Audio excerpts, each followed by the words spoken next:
How's it going there, folks? Welcome to another fun at-home table read. Tonight, we are jumping into another unmade script. This time, a variation of The Flash. This one written by David Goyer. This was actually written before the show got its start.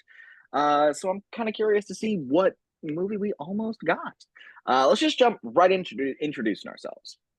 Hello, my name is Mary. I'll be doing action description. I'm Logan. I'm going to be Wally West. Hi, I'm Anne. I will be Iris. I'm Erik. I'll be Barry Allen. I'm Curtis. I'm going to be Hunter Zolomon. I'm Travis. I'm playing Vesp, the turtle. All right. Well, Mary, take us away. The Flash by David S. Goyer, based on the DC Comics characters. Fade in, exterior countryside day. Silence.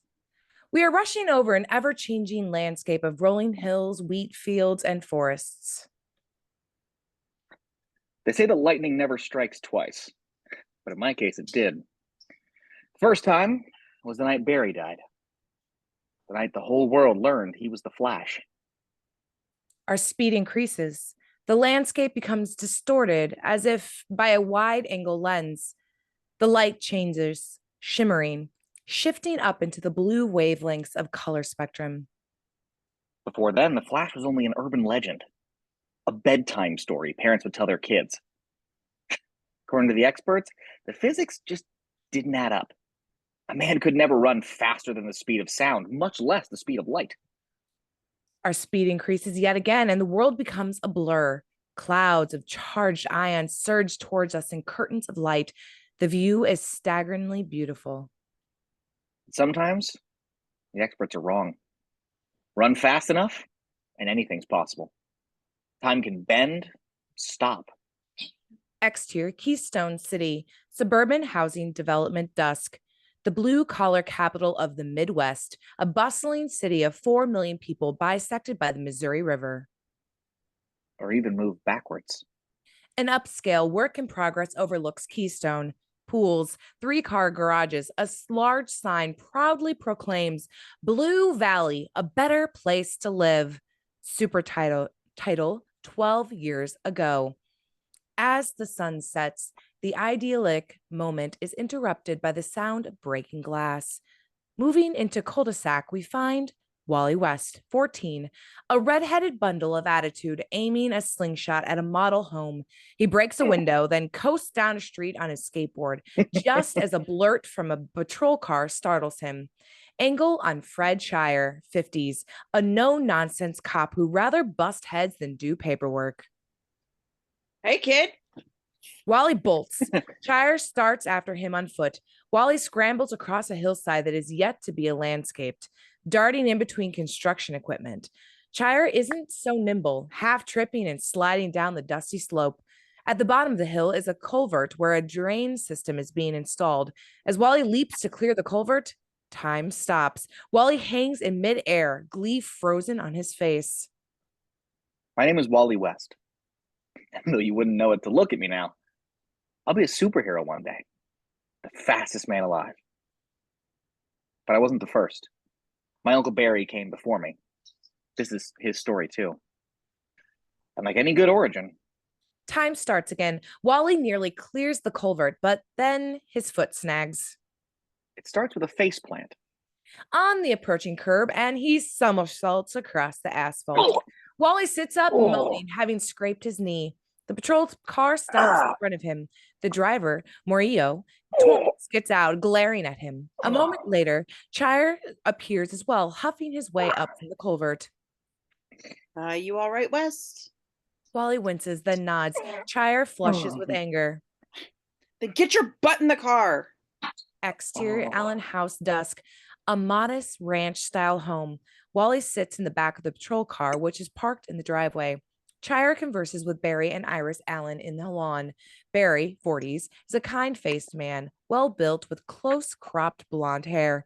Iris, late 30s, is a grounded natural beauty. Barry shakes his hand with Chyre and heads over to the patrol car. Wally casts his gaze downward, knows he's in trouble. Let's take a walk, hotshot.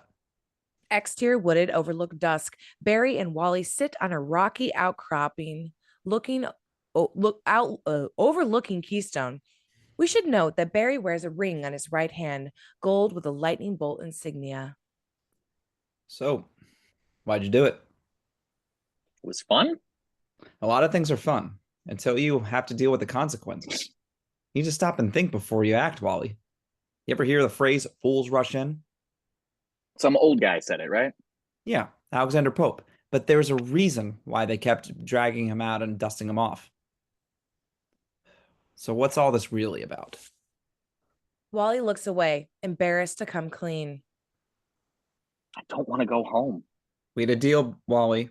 This was just for the summer. You know that. Yeah, but it sucks at home. Wally, your mom needs you. Then why she ship me off to stay with you guys? Divorce is hard and people cope with it in different ways. Your mom just needed some time to pull herself together. Why do you think my dad left us? Barry is saddened, wishing there was an easy explanation. I don't know, Wally. Maybe he just couldn't handle the responsibility. Don't you think you should have thought of that before he became a dad? Yeah. But listen, I remember when you were born, I watched your mother holding you and I was jealous. I'd wanted a son of my own so badly, but Iris and I couldn't have kids. So the way I see it, your dad's the one that's losing out. I get to be around to watch you grow up, and everybody knows that's the best part. Wally takes this in, then smiles. Sergeant Chyre was pissed, huh? I don't think Fred's had to run that hard since his days at the academy. You're lucky he didn't have a stroke. They share a laugh. Then Barry's cell phone rings. He checks the incoming call. The caller ID reads Hunter. Yeah? Barry listens, his expression gradually turning more serious. All right, I'll head over. Barry disengages. The call rises. Wally looks up to him. It's work. I gotta go in. What, can I come? Not this time, sport. Barry smiles with the gravity in his gaze, belays his levity. Interior, Allen home, master bedroom, dusk. Barry and Iris are having a heated discussion as they talk. Barry straps on a shoulder holster and firearm. It's Victor Vesp. Apparently SWAT's launching a raid on his place. Hunter wants me to in on it. You can't go running off every time someone yells fire. Interior Allen home, hallway, dusk. Wally stands just outside the bedroom, eavesdropping.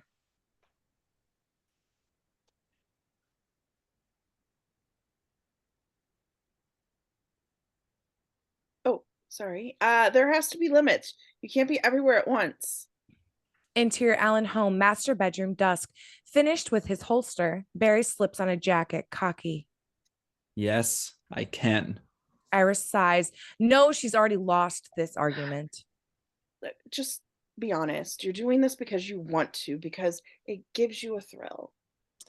You know me too well. You're damn right I do, and I don't try to placate. And don't try to placate me by saying you'll be back in time for dinner. You do that, and I'll headbutt you. I swear. Barry laughs, kisses her. Interior Allen home, hallway, dusk. Iris at a window, watching Barry across the front lawn. He pauses by his SUV and waves. Then he climbs in and drives away. Iris turns to Wally's bedroom. The door is open. Wally? Interior Barry's SUV, dusk. Barry drives. In the far back, tucked behind the second row of seats, we find Wally hidden from Barry's view. Exterior Baroque chateau, gatehouse night. Barry pulls up to the gated grounds of an opulent French chateau. Keystone police and SWAT are mobilizing outside while helicopters circle overhead. As Barry climbs out, Wally slips from the SUV into the trees. He squirms his way through the brambles for a better vantage view. Wally's point of view. Barry talks with Hunter Zolomon, 40s, who is strapping on a bulletproof vest. Hunter is a tall, dynamic man with a keen wit, instantly likable. Meanwhile, above Wally, a tiny security camera nest in the tree branches overhead quietly whirs, zooming in on him. Closer on Barry and Hunter. A lot of firepower here. Place is supposed to be fortified, and nobody's offered to open the gates, so How'd you finally locate Vesp? Remember that Bernini sculpture that was stolen from the Keystone Museum a few months back? Well, it turns out this place Hunter gestures to the building beyond a massive gate. was built using some of Bernini's unused architectural plans, which also had been stolen from the Galleria Borghese in Rome. But something is gnawing at Barry. Sounds kind of easy, doesn't it? Easy? The guy's a criminal genius. Been on Interpol's most wanted list for years. London, Paris, Amsterdam. He's at them all. Right. So why bother slumming in this little corner of the world? Hunter claps a hand on Barry's shoulder, squeezing it. Just do your thing, and a few minutes from now, we'll be notching another bad guy on our belts. On Wally, startled by someone behind him, he looks back, gasping. Edmund Sloe, 40s, a mountain of a man with chiseled features and a pitiless gaze stands there, a gun in hand. Cry out and you die. Stand up. Back to Barry and Hunter. From the looks of it, SWAT are ready to launch their assault. Chyre and Morillo appear not far away. You ready, Hunter? Hunter signals Chyre, then steps closer to Barry. We got about 5 minutes before these yahoos go in guns blazing. How about you pull on those cherry-flavored underoos of yours and do a high-speed recon of the place first? Barry smiles and exits to the periphery of the action. As Hunter watches, he slips a radio wave headset over his ears. Exterior woods night. Away from prying eyes, Barry touches his lightning ring. Lightning engulfs him, bleaching the entire world white. A visual coherence fades black as we find Barry transformed into the Flash, costumed head to toe in a crimson speed suit of synthetic silk and nanocomposites. I can do this. Emblazoned with a golden lightning bolt across his chest, the Flash reaches to a lightning-shaped cowl covering his ears. He's a communicator. I'm going in, Hunter. Exterior Baroque, Chateau Gatehouse night. Barry's voice chirps from Hunter's radio wave headset. Give me 90 seconds. Timing you now. Exterior woods night. The Flash bodies crackles with sparkling ionized energy. Then he's gone in a blink of an eye, leaving only a vortex of wind and a sonic boom in his wake. Exterior Baroque Chateau Gatehouse night. Chyre and the other are distracted by the sonic boom. Hunter smiles as he checks his watch. 82 seconds to go. Give him hell, Barry. Exterior Chateau Great Court night. A sonic boom heralds the Flash's arrival as he seemingly appears out of thin air. In quick succession, he zips about the court, surveilling the sprawling estate. The Flash stops again, fixes gaze on the main entranceway. With another boom, he streaks towards it, and the doors explode outward, toppling down stone steps. Interior Chateau, various rooms night. The Flash embarks on a dizzying reconnaissance, streaking from room to room, up the grand staircase into rich museum-like interiors. The place is empty. The Flash races to a stop, baffled. Anyone home? Not that I can see. Angle on a statue, tiny surveillance cameras embedded in its eyes. Interior Chateau, digital womb night. A wall of video monitors wraps around us, offering a myriad views of Chateau's interior. As the Flash continues his recon, he briefly sees him flickering from screen to screen. A silhouetted figure studies the monitors intently, shifting his attention to those figuring the police amassed outside. Exterior Baroque Chateau Gatehouse night. Hunter looks at his watch as the 90-second count runs down. Meanwhile, Chyre barks orders. An armored truck rams the front gates. SWAT officers flood the grounds.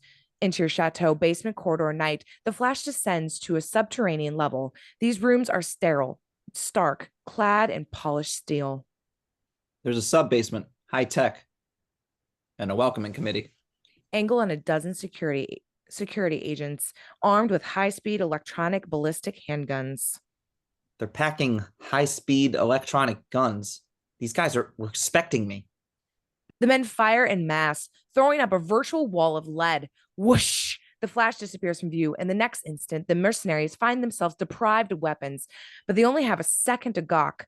For an instant later, whoosh! The Flash has zigzagged amongst them, pummeling pummeling them with microsecond blows. By the time they fall unconscious to the floor, the Flash is gone. Exterior Baroque Chateau night. SWAT teams are storming up the front steps. In the rear, we find Hunter in tow. Hunter speaks into his headset. Better hurry, Barry. We're moving. Interior Chateau basement corridors night. The Flash rounds a corner. A portal before him. Iris is open. A darkened chamber is glimpsed within. Then, an amplified voice whispers from the speakers, slow, deliberate. Welcome, Flash. Please, come in. The Flash hesitates. He's no fool. Ah, you need incentive. Perhaps you'd like to meet our young guest? A video monitor on a nearby wall sparks to life. We see Wally. The Flash's eyes widen in surprise. Hunter, he's got Wally. What? Interior Chateau Infinity Chamber night. The Flash enters. A central pathway extends across the floor towards the digital womb of monitors where Victor Vesp sits in waiting. He is small and frail with dry, pale skin and hyperthyroid-like eyes. Yet, despite these unremarkable characteristics, his gaze projects a palpable sense of evil. A pleasure to finally meet you, Flash. You've become quite the urban legend, haven't you? Never slowing down enough for a clear photograph, never communicating directly with the public. Nevertheless, your feats of heroism have been undeniable. Where's the boy? Sloe appears alongside Vesp, his gun trained on Wally. If you've studied me, you know I'm perfectly capable of outrunning a bullet. Under normal circumstances, no doubt. But alas, Edmund. Sloe shoves Wally off the platform and raises his gun. The Flash springs across the floor, but instantly loses his footing. He slides a few yards, attempting to rise, and finds himself slipping yet again. Bizarrely, he's now levitating a few inches above the ground. The Flash struggles to gain traction, his movements quickly accelerating into a frenzied blur. But no matter how hard he exerts himself, he can't move forward because he's not actually touching the ground. Exhausted, he sinks, panting. Confused? Allow me to explain. You are being levitated via an extremely powerful magnetic field. It doesn't matter how fast you run, without traction, your feet can never again any purchase. Ironic, isn't it? The Scarlet Speedster hobbled by the most fundamental principles of physics? What do you want? I would think that would be obvious at this point. I want your speed. Vesp activates a remote device. An electrical charge surges through the Flash, momentarily incapacitating him. Interior Baroque Chateau night, we find Hunter racing amongst his fellow police as they search the rooms. He kicks down a door, keys his headset. Barry, talk to me. What's going on? Interior Chateau Infinity Chamber night. Vesp approaches the Flash, who remains helplessly levitated and still weakened from the electrical charge. Perhaps you've wondered why I focused my attention on Keystone.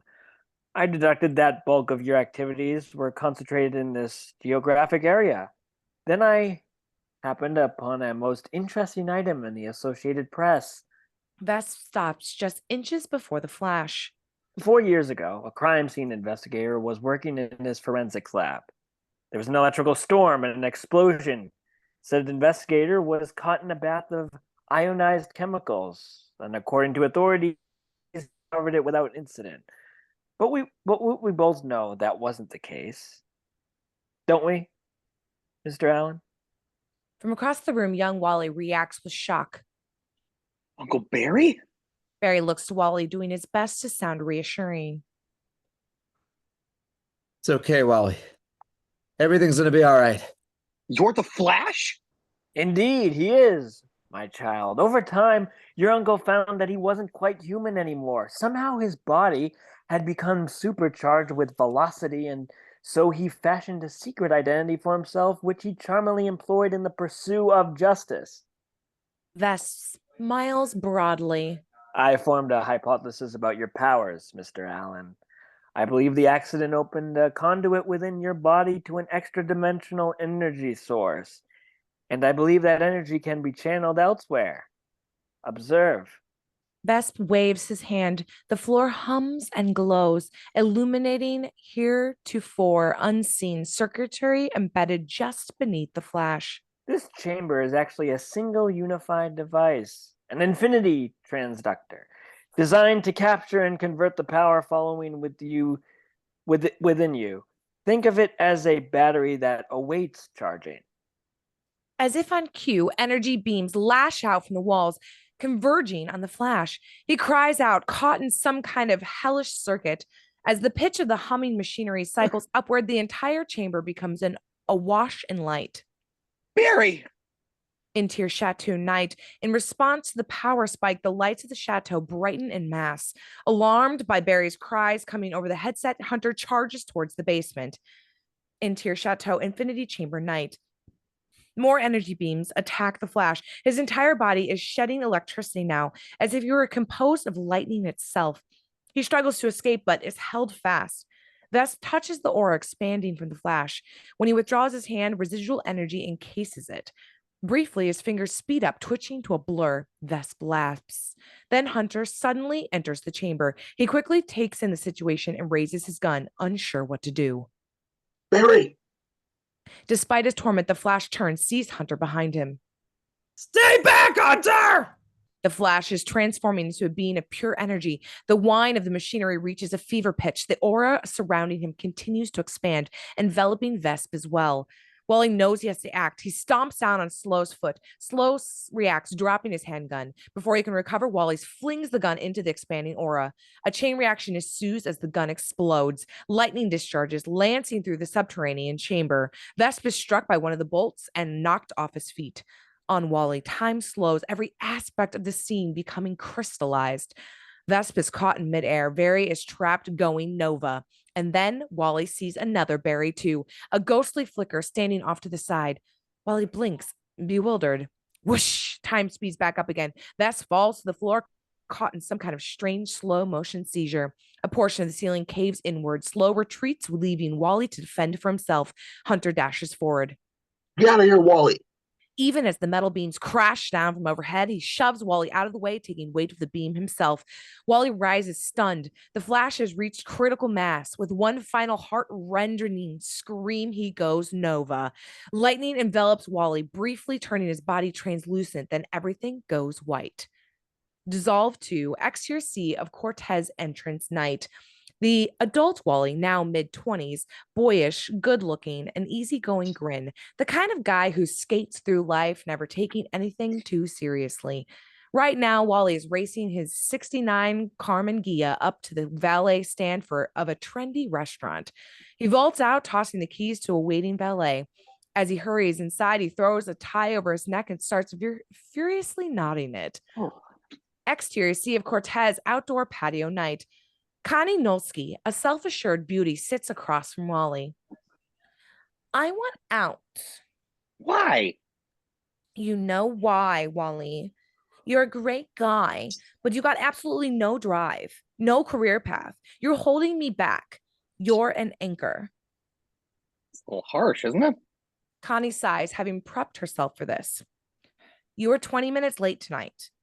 There was traffic. And the time before? Face it, Wally. You couldn't be on time to save your life. You need to be late. It's part of your DNA. But I need structure. I need someone who will show up when they say they will. Connie tears up, dabs at her eyes. In response, a handsome-looking alpha male, Greg, 30, saunters up from the bar. You doing okay here, Connie? Who's this? Greg Evans. I'm a friend of Connie's. I'm here for support. Wally ignores Greg's outstretched hand and glares at Connie. Tell me this isn't the new guy. Connie just glances away. Wally looks up at Greg, tickled. Got a career path, Rick? It's Greg. And I'm a partner at Wirango, Collins, and Wade. Good for you, Rick. Wally reaches for his wine glass, downs his drink. Maybe you should take it easy.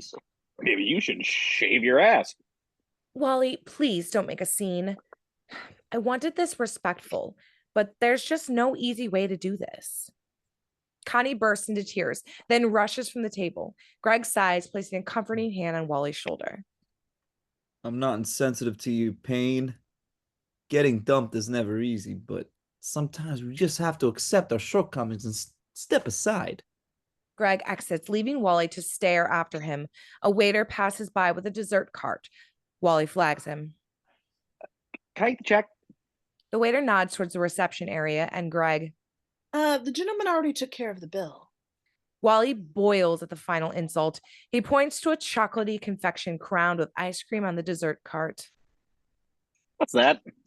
That's our signature triple chocolate mousse trifle layered with white sponge cake and hazelnut meringue. Wally impressively scoops the dessert up and speedballs it at the reception podium, nailing Greg in the back of the head. Greg stiffens, then turns, striding quickly towards Wally. Hey, you took care of dinner, so really dessert's on me. Greg swings at Wally mid-stride, but Wally ducks the blow and Greg goes flying into the table of 4. Patrons gasp. Greg regains his footing and swings again, connecting with Wally's chin. Wally tumbles into a multi-tier seafood buffet, sending it clattering down. Greg dives on top of him. Cut to interior Keystone City Jail, drunk tank day. Wally sits on a steel cot, sporting a black eye. A beefy Tucker type is passed out next to him, using Wally's hip as a neck pillow. A few other low-lifers round out the population. Have a nice sleep, West. Chyre stands outside the bar, a captain now, as evidenced by the stars on his collar. He's a little grayer, a bit more thick around the trunk, but otherwise just as gruff. Interior Keystone City Jail hallway foyer day. Wally and Chyre walk. Amazing. I keep getting older and you keep getting more immature. Look, things just got out of hand. They always do with you. It's coming from the captain or the guy who's dating my aunt? Both. That woman suffered enough heartbreak. She doesn't need you piling on any extra grief. Wally endures the dressing down, knowing he has it coming. So who bailed me out? Chyre comes to a rest, gesturing across the foyer towards Hunter Zolomon, now mid-40s, waiting in an ultralight wheelchair. His obvious infirmity. Oh my God, why can't I not talk right now? Aside, the years have done nothing to diminish his vigor and confidence. His upper body is still muscular, his keen intellect just as honed. Interior Hunter's Ford Scout day. Hunter drives while he rides shotgun. The truck is a modified F-150 designed for paraplegics with the hand controls that operate the brake, pedal, and twist grip throttle. I'm sorry about all this, Hunter. Hey, don't apologize to me. Iris is the one you have to worry about. How pissed is she? Oh, she's way past pissed. She's in disappointment mode now. Wally sinks, dreading the conversation to come. Exterior Allen home day. Wally climbs from the Scout, waves as Hunter drives away. Aside from the landscaping, the larger trees, and a new coat of paint, the house is remarkably unchanged. Interior Allen home guest house day. The guest house has been converted to a painting studio. The work in progress are intense, figurative portraits. We glimpse Barry and Wally amidst the captured faces. On Iris Allen, 40s, working intently on a painting. The years have been good to her, having only served to refine her graceful features. How long have you been staying here? This time? Couple months. She now turns to face Wally, gravely appraising him. It's been nearly 5. And as far as I can tell, you're no closer to landing a full-time job than the day you moved back here. I thought you liked having me around. I do, but I feel like you're stalling and you went to 4 different colleges and still never managed to graduate. Why? I'm taking my time, that's all. But Iris isn't having it. She rises, pressing him. This isn't about time. I'm sorry. This isn't about time, Wally. This is about Barry, and we both know it. You're afraid you'll let him down. Come on. I know what you're up to. If you never commit to anything, you'll never fail. Never fall on your ass and never get your heart broken. Iris sits beside him, fixing him with her gaze. When I married your uncle, I thought we'd spend the rest of our lives together. But then he walked out that door one evening and died just like that.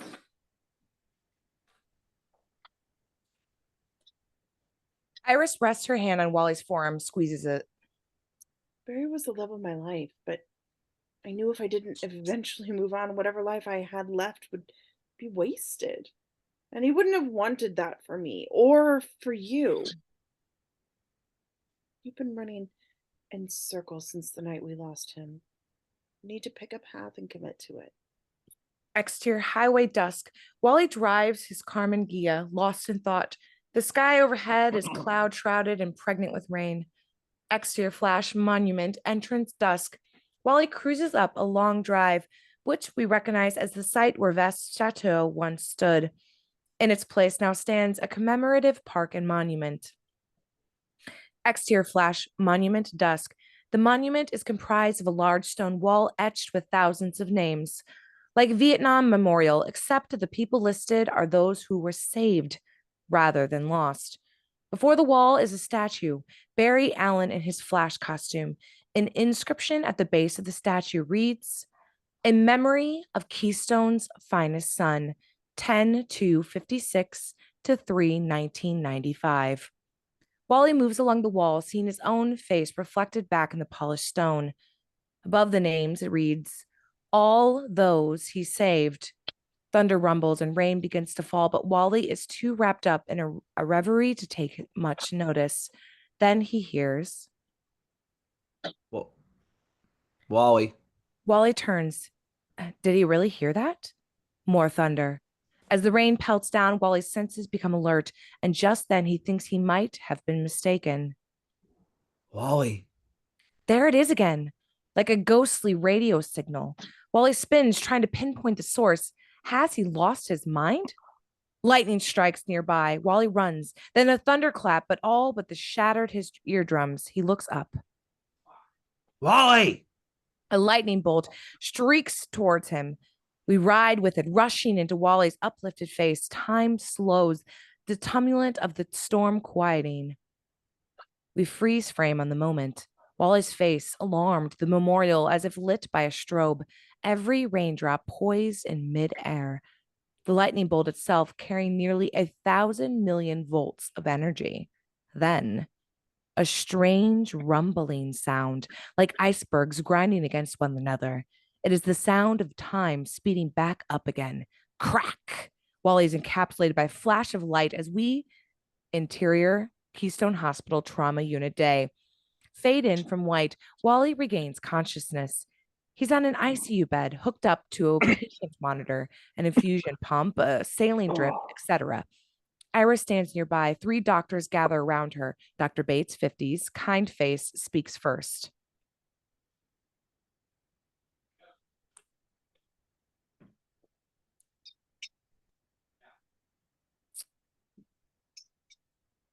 Being a duck? How are you doing, Wally? My name is Dr. Bates. I'm the head of neurology here at Keystone General. You're a lucky man. You took a 300 kilowatt hit and lived to tell about it. Not many do. Wally sits up further, wincing at his aches and pains. It just hurts. You suffered a cardiac arrest. The EMTs had defibrillated you. Wally lifts his arms. Cigarette-like burns concentrated in rosette patterns run up over his shoulders and neck. Those are electrothermal burns. They'll fade in a few days. Dr. Bates' voice devolves into slow motion, then stops. Wally blinks. Bates, Iris, and the others are frozen still. Even weirder. The room has taken on a bluish shimmer. Then, just as suddenly, the odd episode is over and Bates is speaking normally again. No more blue shimmer. Strikes tend to be a nervous system injury. Your sight and hearing could be affected, short-term memory, even your perceptions of time. But the fact that you're this alert is very encouraging. In a day or so, we'll begin rehabilitative therapy, all right? Wally nods. As Dr. Bates and his fellow doctors exit, Iris takes Wally's hand. He seems haunted by a memory. I know this is going to sound crazy, Iris, but I could have sworn I heard Barry just before the lightning. Iris smiles, trying to hide her concern. Cut to exterior Iron Heights prison yard day, a maximum security prison housing the worst of the worst. Cons socialize in the yard while armed guards maintain a watchful eye from the various towers. Close on, a newspaper article featuring a photograph of Wally West. The headline, Flash's nephew struck by lightning. Reveal Victor Vesp reading the paper. Having been further ravaged by time and circumstance, he turns the page, taking an excruciating long time, and in doing so reveals that his condition is more than cosmetic. Somehow, his whole metabolism has been slowed to an unnatural rate. Look at that freak. Two hardened cons are watching Vesp from afar. G-Dog is big, 230 pounds of bad news. The turtle got some kind of weird condition, like he's a record playing winding down the road or something. Best stay away from him. They say he's crazy. Interior Iron Heights prison cell day. Vesp sits in his cell listening to Bach Sonata. His cell has been augmented with personal amenities, leather-bound books, a vintage jacquard rug, a rare Edwardian chair, and in the corner, a small saltwater fish tank featuring snails with brightly colored, intricate patterned shells. G-Dog appears outside the cell, leaning against the doorway. Nice crib, Turtle Man. Word is you got some pull around here, like maybe you flush with cash? G-Dog, is it? Cell block H? Would you care for a chocolate? Vesp offers G-Dog a box containing an assortment of truffles. G-Dog selects one, pops it in his mouth. Do you know that chocolate was first cultivated by the Mayans? They prized it even more than gold. G-Dog considers, grabs a handful more. So listen, I'm feeling you might need some protection. I don't require protection, but thank you for your gracious offer. That wasn't an offer, Holmes. You're weak. You need someone to back you. Make sure you don't get stumped.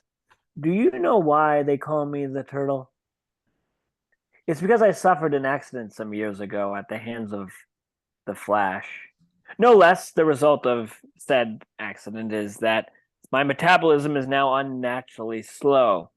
That longevity has afforded me a more protected outlook on life. I watch, I bid my time, I calculated. Right now, I calculate that you won't be drawing breath much longer. Are you threatening me? Indeed, I am. G-Dog grasps Vesp by the collar, jerking him forward. Listen, you ugly little cane toad. I could snap your neck in 1 second. Vesp stares placidly back at G-Dog. Do you see the tank to my left? The brightly colored marine snails abiding within? G-Dog turns his gaze to the tank. They're known as con snails, hailing from the subborder heist. Hold on, let me get the heist. Yeah, the warden has indulged my predilection for them because of my good behavior. So you got cone snails. So what?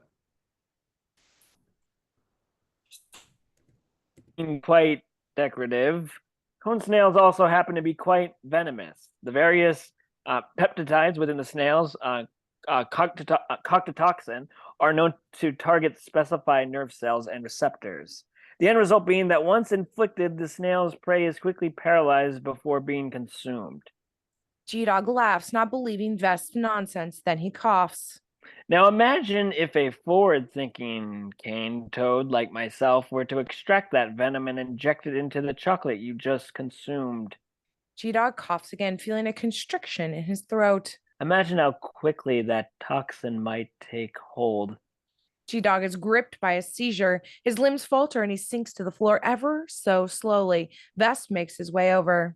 It wouldn't matter how weak I was, how slowly I moved, your formidable strength and stature would cease to be a meaningful factor. G-Dog lies twitching on the floor, paralyzed. The only part of him still active are his eyes, which are filled with fear. Vesp crouches over G-Dog, pulls a pillow from his cot. Thank you ever so much for stopping by. I enjoyed our chat immensely. Vesp places the pillow over G-Dog's face, merrily humming along to the Bach Sonata. Interior Iron Heights Prison Visitation Center Day. Vesp sits in a visitation corral, clutching a telephone receiver. On the other side of the plexiglass divider is Edmund Sloe, poised and impeccably dressed in a well-tailored suit. You have a task for me, Mr. Vesp? Vesp holds up a newspaper story featuring Wally West. A coincidence of considerable improbability has occurred. Lightning has struck young Mr. West again. I wish to know more. Edmund, surveil West. Observe every detail, and when you're gleaned enough, report back to me. Cut to Interior Keystone Hospital hallway day. Iris carries flowers. Hunter accompanies her. As they approach Wally's room, an orderly exits pushing a cart piled high with used dishes and utensils. He shakes his head. My man has an appetite. Interior Trauma Unit, Wally's room day. Iris and Hunter enter, finding Wally's up and about, conversing with Dr. Bates and a nurse. Wally is full of energy, consuming a sandwich. But that's not the remarkable part. The remarkable part is that Wally has somehow grown a full beard overnight. In addition, his hair is now shoulder length, while his fingernails have extended nearly an inch. Ooh, Wally? Weird, huh? I woke up this morning looking like Grizzly Adams. And I can't stop eating. Even the hospital food tastes good. Wally nods around the room. Used dishes are everywhere.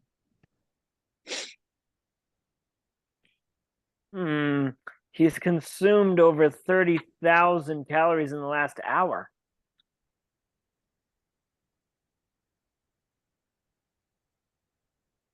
Unmute. What's wrong with him? Nothing. I feel great. As if on cue, Wally faints, dropping like a stone. Exterior hospital grounds day. Wally, fingernails clipped and clean shaven, accompanies Hunter in his wheelchair across the wooded grounds. So your metabolism is faster. It's more than that. Interior Keystone Hospital bathroom day flashback. Wally stands at the sink shaving, then stares in astonishment as his beard follicles slowly grow back before his eyes. Wally's trembling hand drops the razor. I've been having these spells where I feel completely out of sync with the world. Exterior hospital grounds day. Back to Hunter and Wally. They take a seat beside a fountain. Nearby, a man is having a smoke break. People's voices sound strange, slow, like they're talking underwater. Sometimes the world takes on this weird bluish shimmer. Suddenly, the world goes quiet. Wally stares. Hunter sits in his wheelchair, caught in mid-gesture. Wally waves his hand before Hunter's eyes. No reaction. Hunter. Wally snaps his fingers. Again, no reaction. Wally looks around. Everyone else is frozen too, subtly shimmering. Ahead of Wally, everything has blue shifted, but when Wally looks back, everything is red. This will be explained later. Nearby, the smoking man is also frozen. Smoke plumes hang before him. Wally stands, pokes his finger through the plume. The smoke dissipates, leaving a hole where Wally's finger had been. Wally draws an X through the smoke. The X remains. To one side is a flower bed. A hummingbird is caught mid-hover. Wally cups the bird in his hand, studying it. Wally turns the bird to its mid-air perch. It remains where he had placed it, hanging in space. Wally shuts his eyes, his palms against them. Oh, I'm going insane. With a whoosh, all ambient noise returns as... Would you relax? The doctor said there'd be after effects. Wally opens his eyes, sees Hunter watching him with concern. Everything has returned to normal. It just happened again. Angle on a telephoto point of view.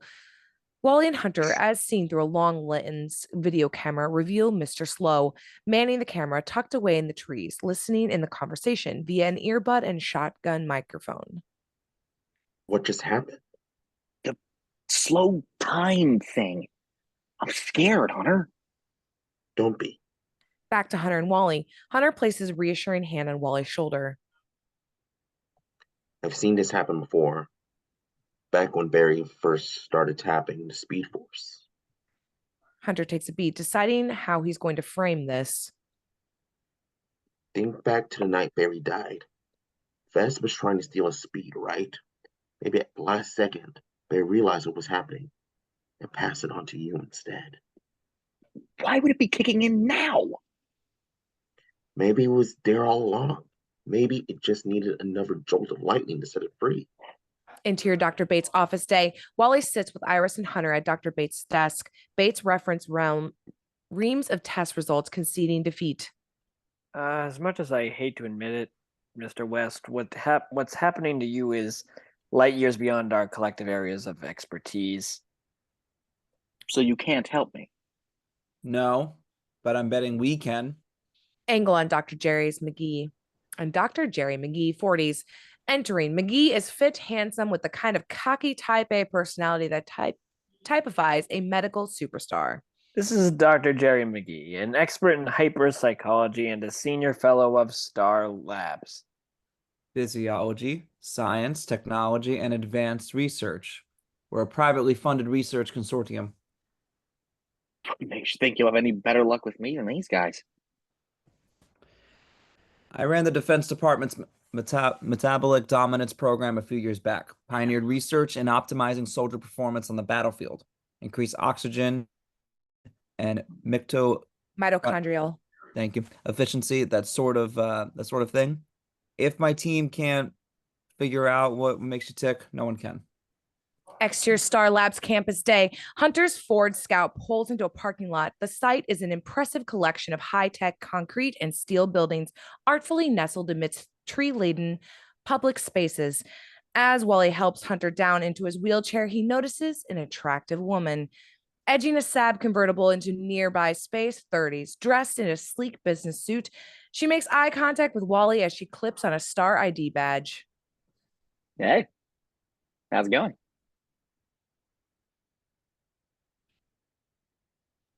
Just fine, thank you. You work. You work here? The woman nods, walking. Wally playfully calls after her. Is every woman at Star as attractive as you? Only the unavailable ones. Smooth, West. Interior Star Labs Human Performance Facility day. Jerry leads Hunter and Wally into a high-tech lab outfitted with an impressive array of motion analysis and body composition equipment, high-speed kinematic devices, electromyography systems, etc. Wow. So who pays for all this hoo-ha?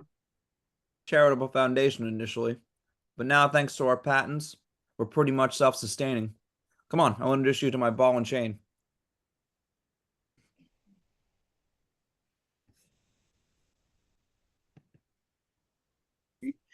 Oh, we've already met. Wally and Hunter turn to see the woman from the parking lot beside them. She wears a lab coat, a self-satisfied grin. I'm the other Dr. McGee, Tina. Wally Withers looks to Jerry. So you two are, Ex-husband and wife. Now we just bicker about research. When they're not tormenting each other over the AC settings.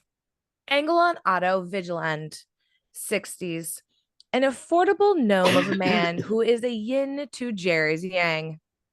Out of England, the only academic foolish enough to pay Switzerland between Punch and Judy.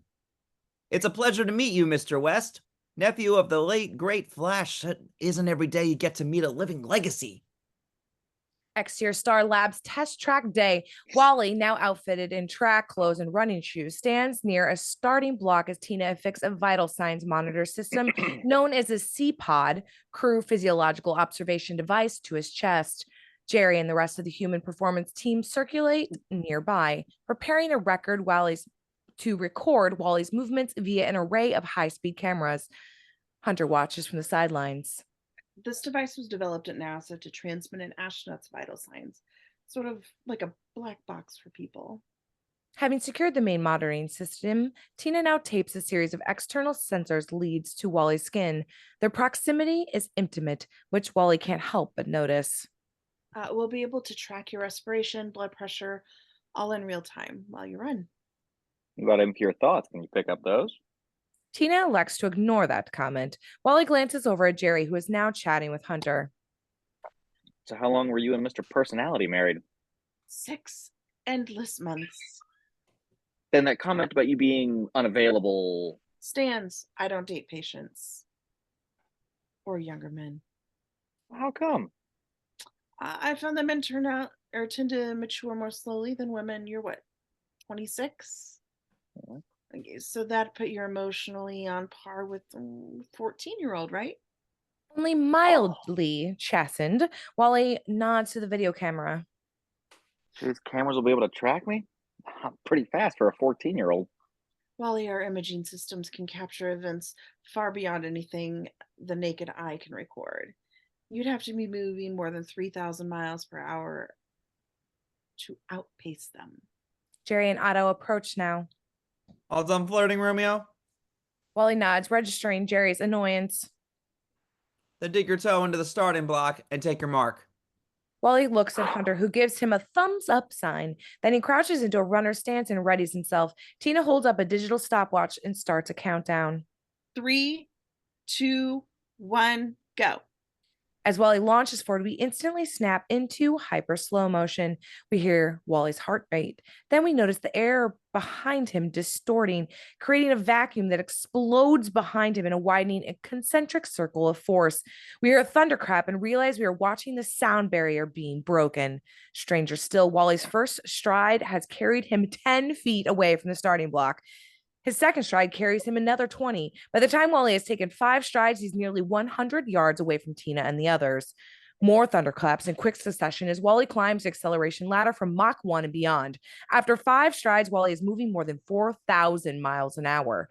On Tina and her team, as the wind unleashes behind Wally's run, blows her and the others backwards like ragdolls. Everything goes white. Exterior Star Labs test track moments later fade in from white as Tina regains consciousness. Her clothes are in tatters and she suffered from numerous cuts and abrasions. The world is dead silent. She sits up. Jerry and the others are in similar states of disarray, slowly rising like victims of a bomb blast. Tina sees Otto, his broken glasses perched lopsided over his brow. He's speaking, but we can't hear his words.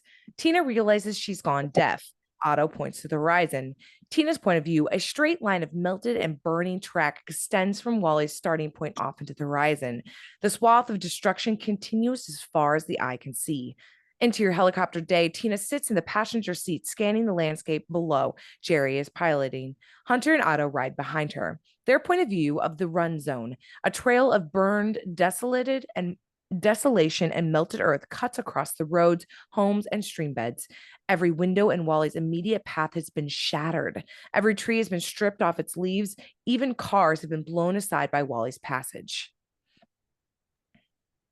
We've been following his trail for over 80 miles. How far did the son of a bitch run? Wait a minute. Look over there. A massive smoking crater looms in the distance. The inner surface is glass-like, having been scorched smooth by a great impact. Onlookers have gathered at the crater's lip. At the center lies a human figure. Wally, curled up in a fetal position, unconscious, every stitch of clothing had been burned away by the friction of his run. Cut to a newscast featuring aerial footage of Wally's devastating run. While the situation is still being assessed, city officials have released initial estimates placing property damage at nearly $60 million. Interior Star Labs Human Performance Facility Day. Iris, Hunter, Tina, Jerry, and Otto are gathered around the television, avidly watching the news report. Did I do that? The group turns to see Wally behind them, having risen from a hospital bed. The looks on their faces confirm his fears.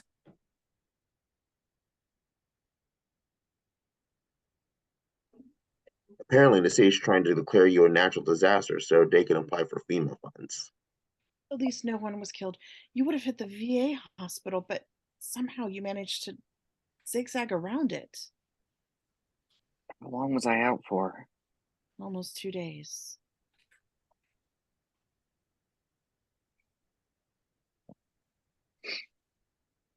I think your metabolism is trying to adjust to all the sudden shifts in blood sugar levels. You need more food calories than the rest of us. A lot more.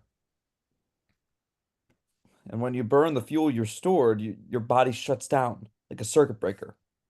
You ran 96 miles in under 4 seconds. That's faster than the space shuttle, Wally.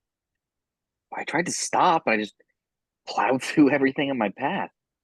The faster an object moves, the more mass it gains. Think of a straw being driven through a tree in a hurricane. When you hit something at that speed, You're packing the punch of a howitzer. Gradually, Wally becomes aware of a commotion outside. What's going on outside? Wally heads out for the lab and into the lobby. Exterior Star Labs Plaza Day. News crews crowd the area. Upon seeing Wally, they rush forward. Linda Park, 30s, Asian American, is first.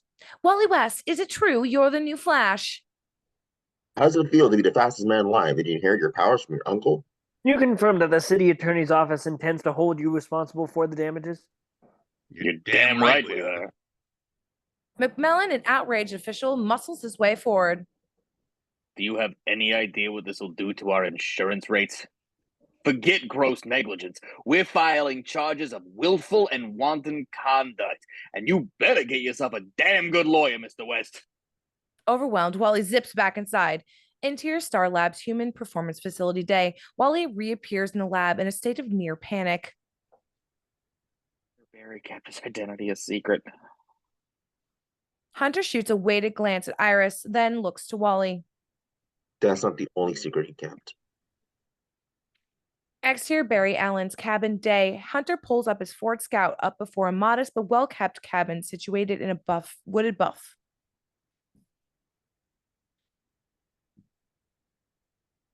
Recognize this place? Sure, it's my uncle's cabin. We used to go here all the time. He ever take you down to the basement?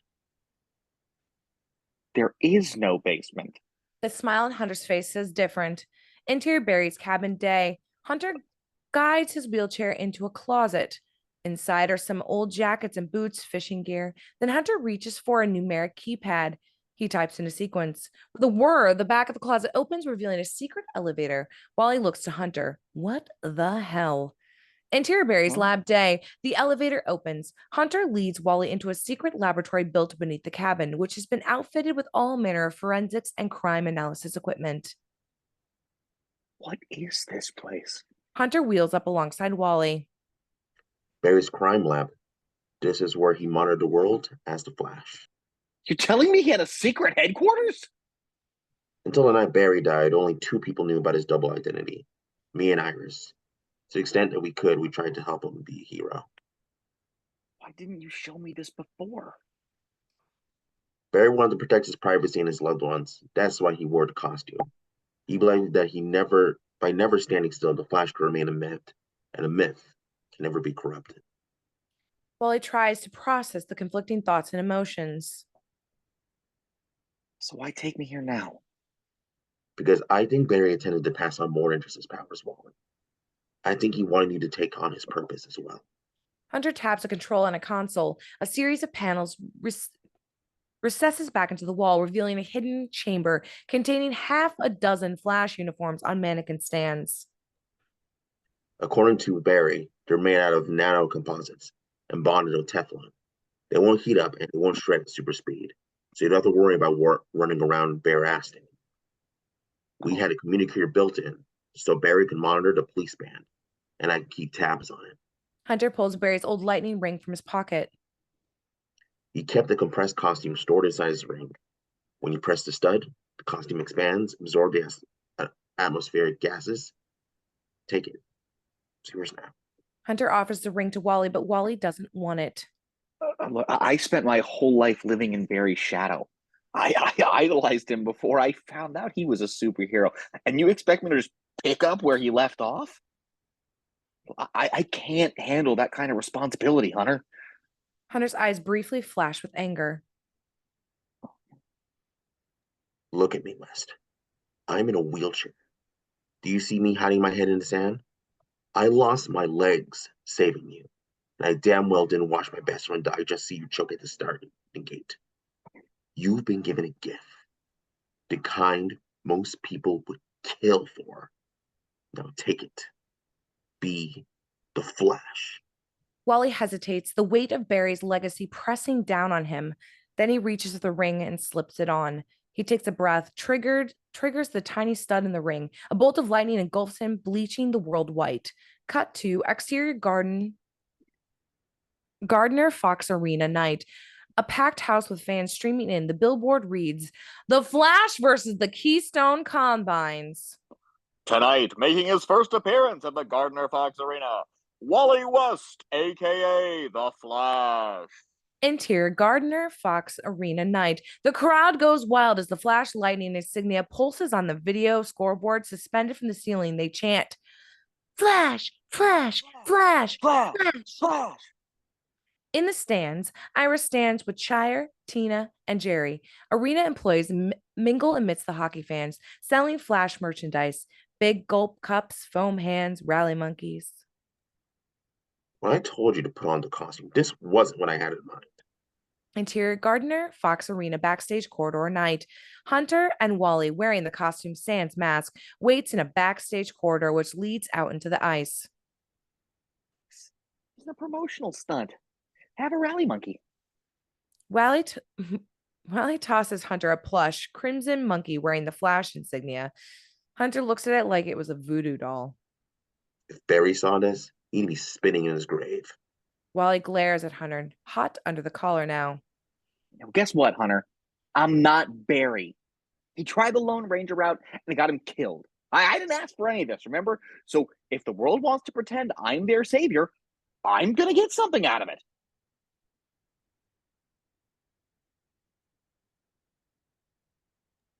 Not to mention that the half of tonight's proceeds are going to charity. Hunter turns to find Martin Jacobson, 40s, a silver-tongued, impeccably groomed flack, angling towards them. See? Everybody wins. Who the hell is this? Martin Jacobson. I'm a sports agent. Marty's going to help brand me. Hunter scowls, developing an instant aversion. Brand? Iverson does it. Jordan, Tiger Woods. Why not Wally West? I've already got over $20 million in endorsement deals lined up. Nike, Sprint, Federal Express, and it doesn't even end there.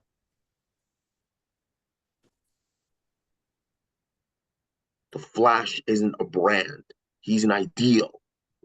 Who happens to owe Keystone $60 million? I got to pay back the city some way, right? Just unclench your butt a little.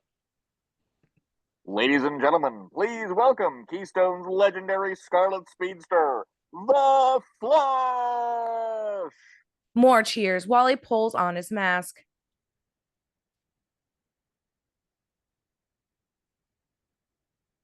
I think he said, "I gotta go." Wally skates out into the ice to thunderous applause. Interior Gardner Fox Arena night. The Flash skates to the center of the rink, his grin emblazoned in close-up on a video scoreboard.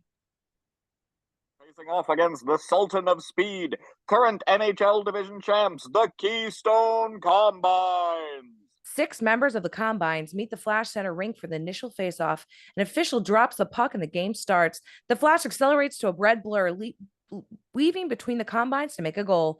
Players are twirled around like tops as by his powerful wake. The crowd roars. In the stands, Tina and the others are beset by a sudden wind as the Flash appears alongside them. He leans close to Tina, whispering, These guys, will you go dinner with me? Huh? No. Not interested, West. What do you care? Just dial your hormones down. The Flash looks at Jerry, annoyed. Then Jerry disappears.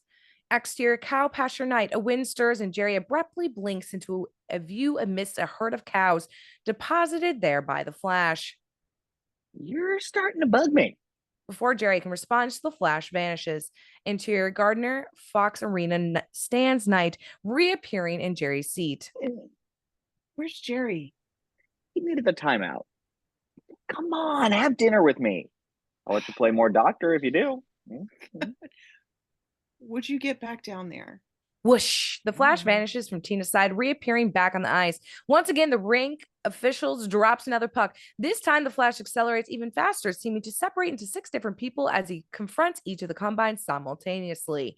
Interior Gardner Fox Arena backstage quarter night. Hunter sits in his wheelchair, disappointed. He tosses the rally monkey aside, then wheels himself away from the tumult. The figure emerges from the shadow, watching Hunter retreat. It's Edmund Sloe. Cut to interior MTV Times Square studio day. Damien and Susie host the TRL, a broadcasting in front of an audience of screaming teens and tweeners.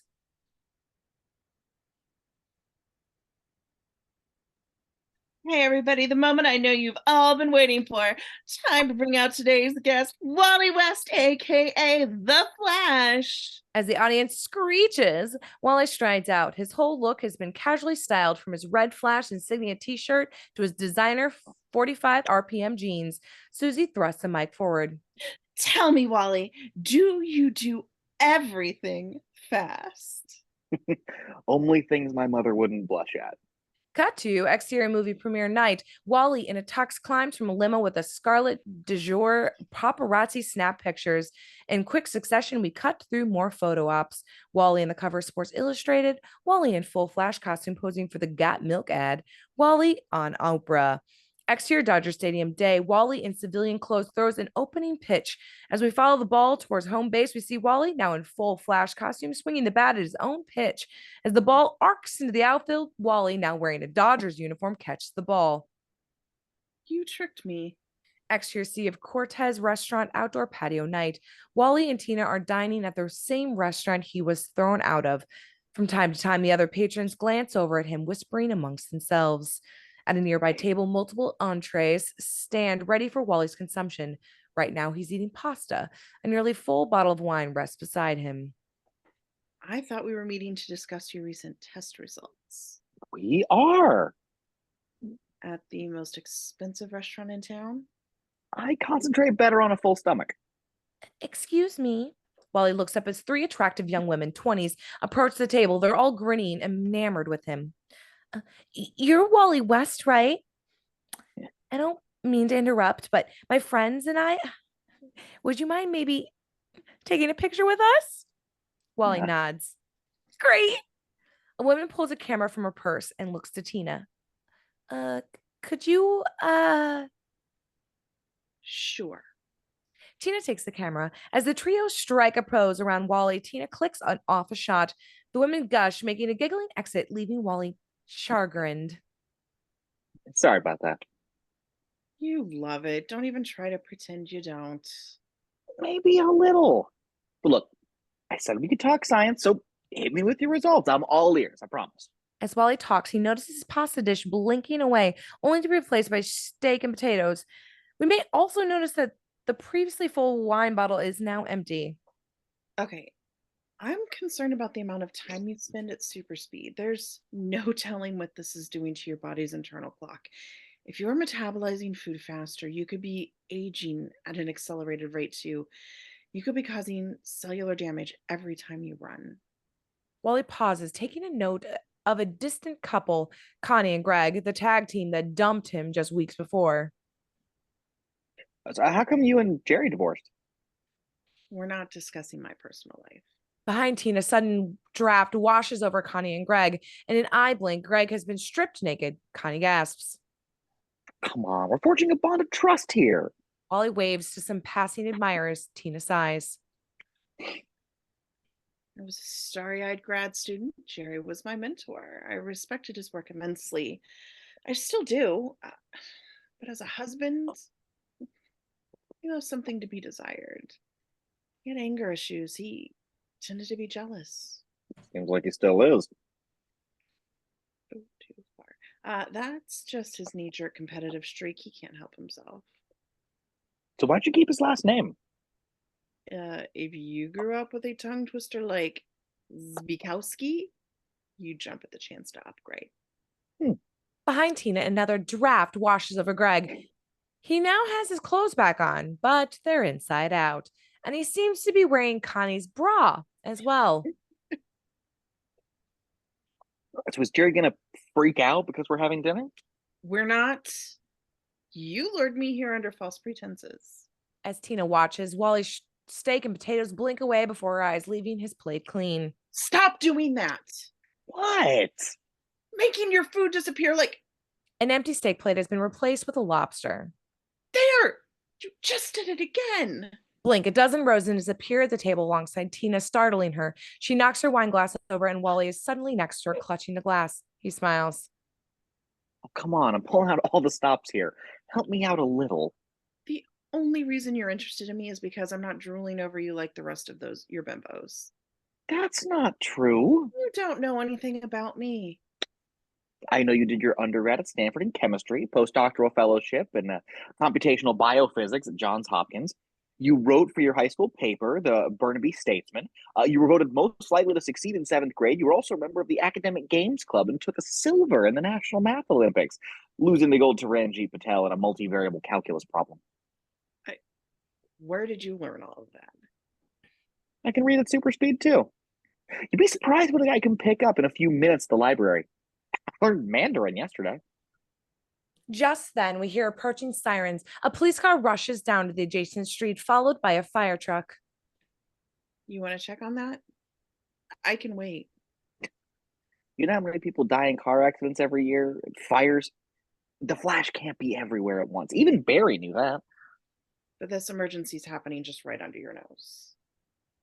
Probably do more damage than good. But the last time you had to cut me loose, I wrecked half of downtown. The whole superhero thing, it's not me. It's a persona I play. How conveniently self-serving of you. Oh, I'm so sorry. Did I just call you on your bullshit? Wally forces a smile, more than a little needled by her jibe. Look, when you join the police force, that's a choice. Same with becoming a doctor or enlisting in the army. This thing was just thrust on me. And all I'm doing is trying to make the best of it. Tina nods politely, not entirely buying his rationalization. Cut to exterior Allen home day. A host of reporters and news vans are camped outside. Damn jackals. Interior Allen home kitchen day. Iris is looking out the kitchen window at them, shaking her head as she prepares 2 mugs of tea. They have been camped here ever since you went streaking cross country. Wally is consuming vast amount of cereal. On the table for him are various Flash merchandise proposals. He holds up a picture of a Flash-style Nike shoe sock shoe? Shocks. Shocks. Thank you. I'm like, is that even a word? What do you think of these? I think they're tacky. All of them. What's wrong with making money from my talents? Nothing as long as your head doesn't pop because it's swelling too fast. Annoyed, Wally sets the proposal aside. Excuse me, but weren't you the one always lecturing me on how I needed to quit running in circles? Yes. And now I'm telling you to stand on the brakes. You're impulsive, Wally. You move straight from one idea to action without ever pausing to stop and think. That's not the best trait for someone who can run faster than the speed of sound. You're saying I can't handle it. Iris moves to set the tea kettle on the stove, but Wally appears alongside her, taking it. He accelerates his hand to blur, rubbing the underside. The water comes to a boil in seconds. Iris takes the kettle back and pours the water. I'm saying the power can be addictive. Even for someone as level-headed as Barry, I watched him grapple with it constantly. In the end, it killed him. Vesp killed him, not the speed. Don't kid yourself. If it weren't for the speed, Barry never would have put himself in harm's way in the first place. It made him cocky. It made him take risks. And it made me the world's first superhero widow. Will you sign my body? Enter mall day. A busty girl in a halter top points to her cleavage. Reveal Wally at an autograph signing sponsored by Nike, sitting beneath a Flash promotional banner. The place is a circus, with security trying to manage a long line of fans. The media are there too, snapping off photos and video. Sure. Wally takes a Sharpie, signs his name above her collarbone. Next is a kid with a stack of Flash comic books. Hey there. What's your name? Cyrus? Just then Wally's cell phone rings. He answers. Yellow. Wally, it's Hunter. I'm in trouble. Where are you? Interior 737 passenger cabin day. Hunter sits mid-cabin in a crowded plane communicating via a Bluetooth headset. There's a little girl next to him. On a flight back from Detroit. Our landing gear's stuck. They can't bring the plane down. Interior mall day. Wait, how are you connecting a phone call from Never mind. Interior mall day. Wally looks about, then sees the display window of a nearby electronics store. He zips through the crowd to the window. Sure enough, multiple televisions are broadcasting the news. The televisions, a Bluetooth photo of a 737 circulating over Keystone Airport. The text crawls at the bottom of the screen reads, "Breaking news, flight 497 attempts emergency landing." The View shipstore reporter, Linda Park, doing a spot cast.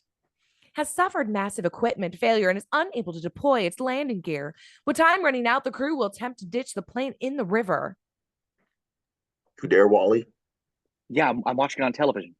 Don't watch. Get your butt out here and save us. Me? I wouldn't even know where to start. So you're just going to stand there and watch us die? On Wally, wanting more than anything to run from this responsibility, then he turns and sees the crowd watching him. All the cameras trained on his face, registering his indecision. And he knows he can't shirk this. With a sudden crack of lightning, Wally is gone, his abandoned cell phone dropping to the floor. The crowd gasps. On the television, Park is interrupted by a sonic boom signaling the arrival of the Flash, who skids to a stop on the tarmac just behind her. Hold on, apparently the Flash has just arrived on scene. Exterior Keystone Airport tarmac day. ARF teams, airport rescue and firefighting, are on hand with fleet of specialized foam pumping crash trucks. And the river beyond, rescue boats are also at the ready. An army of news crews and onlookers have amassed behind a barricade, their attention riveted on the circling 737. Further back, a triage area has been set up with police, EMTs, and FAA. The airport operations are taking directions from Captain Chyre and Morillo. The Flash eyeballs and plane keys his in-mask radio. I'm here, Hunter. Took your damn time, didn't you? Just tell me what to do. Interior 737 passenger cabin day. Hunter looks out the window next to him. The girl in the seat beside him clutches a stuffed turtle toy. Terrified, her mother is silently praying. Not many options. You're just going to have to try and ferry us all off before this thing pancakes. Interior Keystone Airport tarmac day. The Flash blanches. He's not sure he's capable of that. I don't know if I'm fast enough, Hunter. Are you kidding me? Barry could do this hopping on one foot. Come on, Wally. This is your chance to prove yourself. The Flash girds himself up and zips up to Chyre and the others. How many people are on board? The FAA official refers to a passenger manifest. 5 crew members, 168 passengers, but... Look, tell the crew to bring it down. I'm going to try to shuttle everyone off before they hit the water.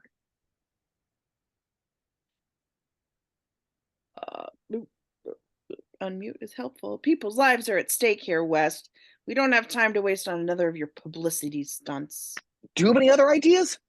As Chyre confers with the others, the Flash touches his in-mask communicator. You hanging in there, Hunter? I'm dandy. Now listen to me. No matter what happens, you go for me last. You got it? You don't get to make that choice. Yes, I do. I don't want you giving me special treatment just because of our history. You take me off last. The Flash looks over and sees Chyre returning with the others. Okay, West. We'll try it your way. They've been dumping fuel since they started circling, but I have to warn you, at the speed they'll be coming in, that river will have the consistency of concrete. Interior Star Labs Human Performance Facility day. Tina, Jerry, and Otto are watching the newscast. An unexpected development. The Flash will attempt to evacuate the passengers as the aircraft makes its final descent. Exterior Keystone Airport tarmac day. As the 737 descends, the Flash readies himself. Angle on a figure in the crowd. Edmund Sloe watching with keen interest. Just before touchdown, the plane's engines flame out and the descent becomes erratic. The hydraulic flaps freezing up. They're coming in too fast. The FAA official's radio squawks. He listens horrified. Engine flame out. No hydraulics. They're a 90-ton rock now. Interior 737 passenger cabin day. Hunter White knuckle grips his armrest as the passengers around him start screaming.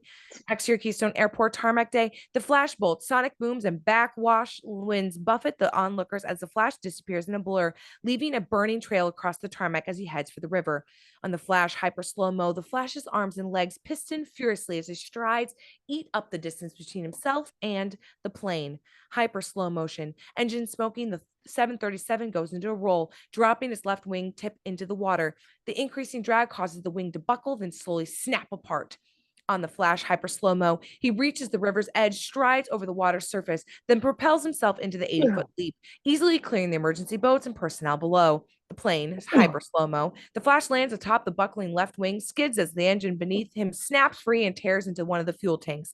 Now the entire plane cartwheels.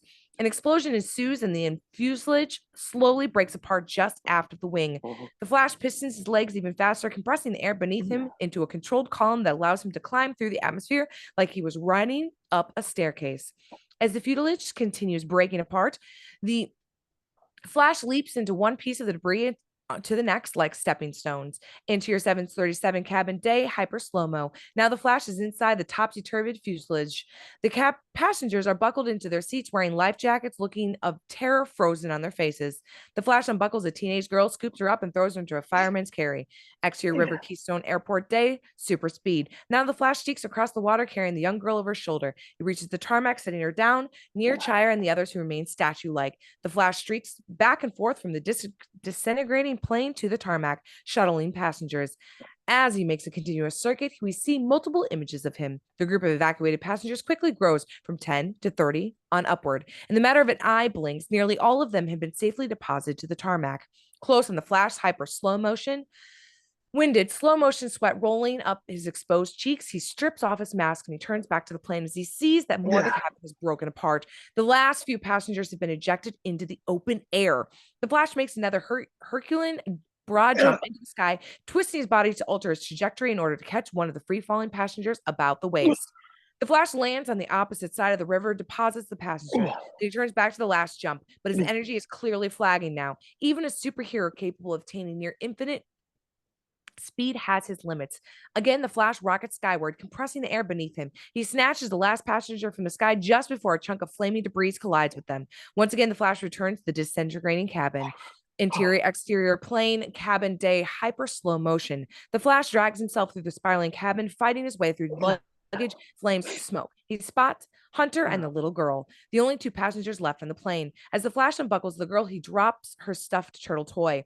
Exterior Keystone Airport tarmac day, real time. With a final sonic boom, the Flash decelerates, dropping the girl alongside the others. From the startled perspective of Chyre and the others, the screaming passengers have just appeared out of nowhere. While across the river, the 737 somersaults across the water, engulfed in an explosion. Whoosh! The Flash is off once more, hurtling towards the flame-engulfed remains of the plane. He skips across the river, leaps at the section of the cabin that's broken free. Interior plane cabin day, hyper slow motion. As Flash unbuckles Hunter, he notices the stuffed turtle that the little girl has dropped. A seam in its belly is split open. Embedded inside is an array of circuitry. We've seen this array before. It's a miniaturized version of the infinity transducer that killed Barry. Timer reads 0001. As we watch, the last 100th of the second runs out and the device explodes in slow motion, engulfing Hunter and the Flash both. Exterior Keystone Airport tarmac day, real time. Chyre and the onlookers gasp in horror as the micro sun of the energy blossoms out of the plane wreckage. Whatever is happening is more than just jet fuel catching fire. Interior Allen home kitchen day, Iris watches the news account alarmed. There's been a second explosion. Close on the TV as you hear a sonic boom, the camera shakily zooms in on the Flash as he rockets back with Hunter in his arms. He sets Hunter down. The crowd cheers. Oh, wait! The Flash has survived! Exterior Keystone Airport tarmac day. The crowd moves to embrace the Flash, then draws back. He's strangely glowing now, shimmering and blurring with high-speed vibrations. He sways on his feet, staggers, and falls.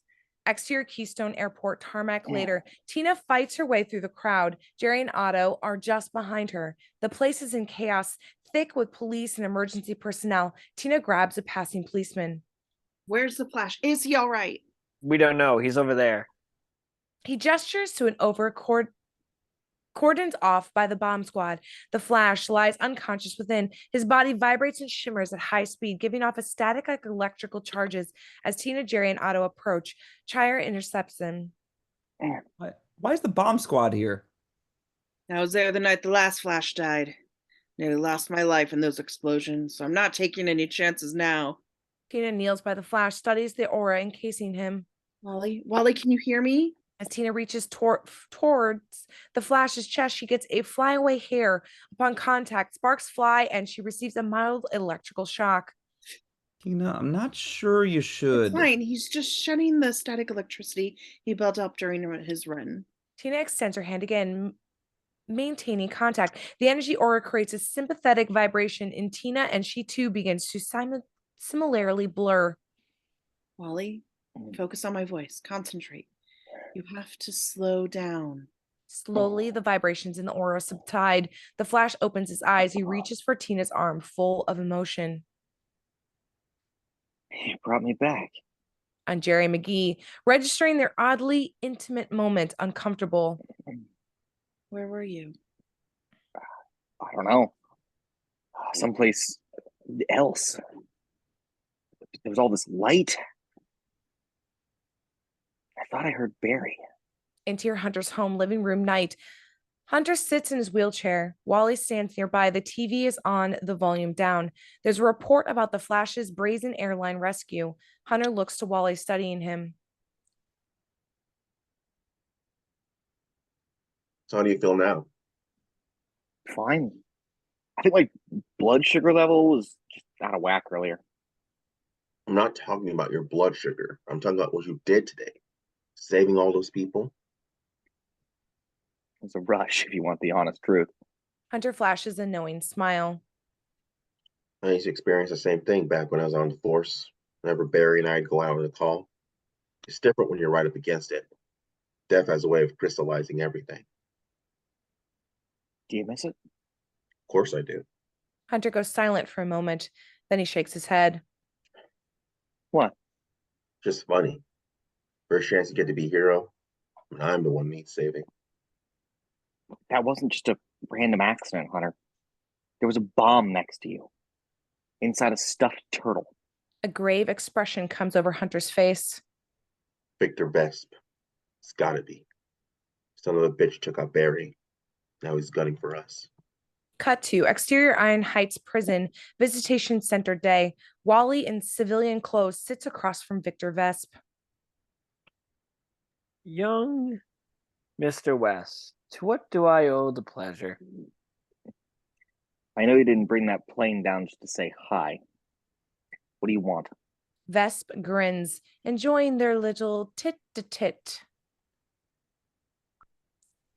Consider my subreddit the turtle.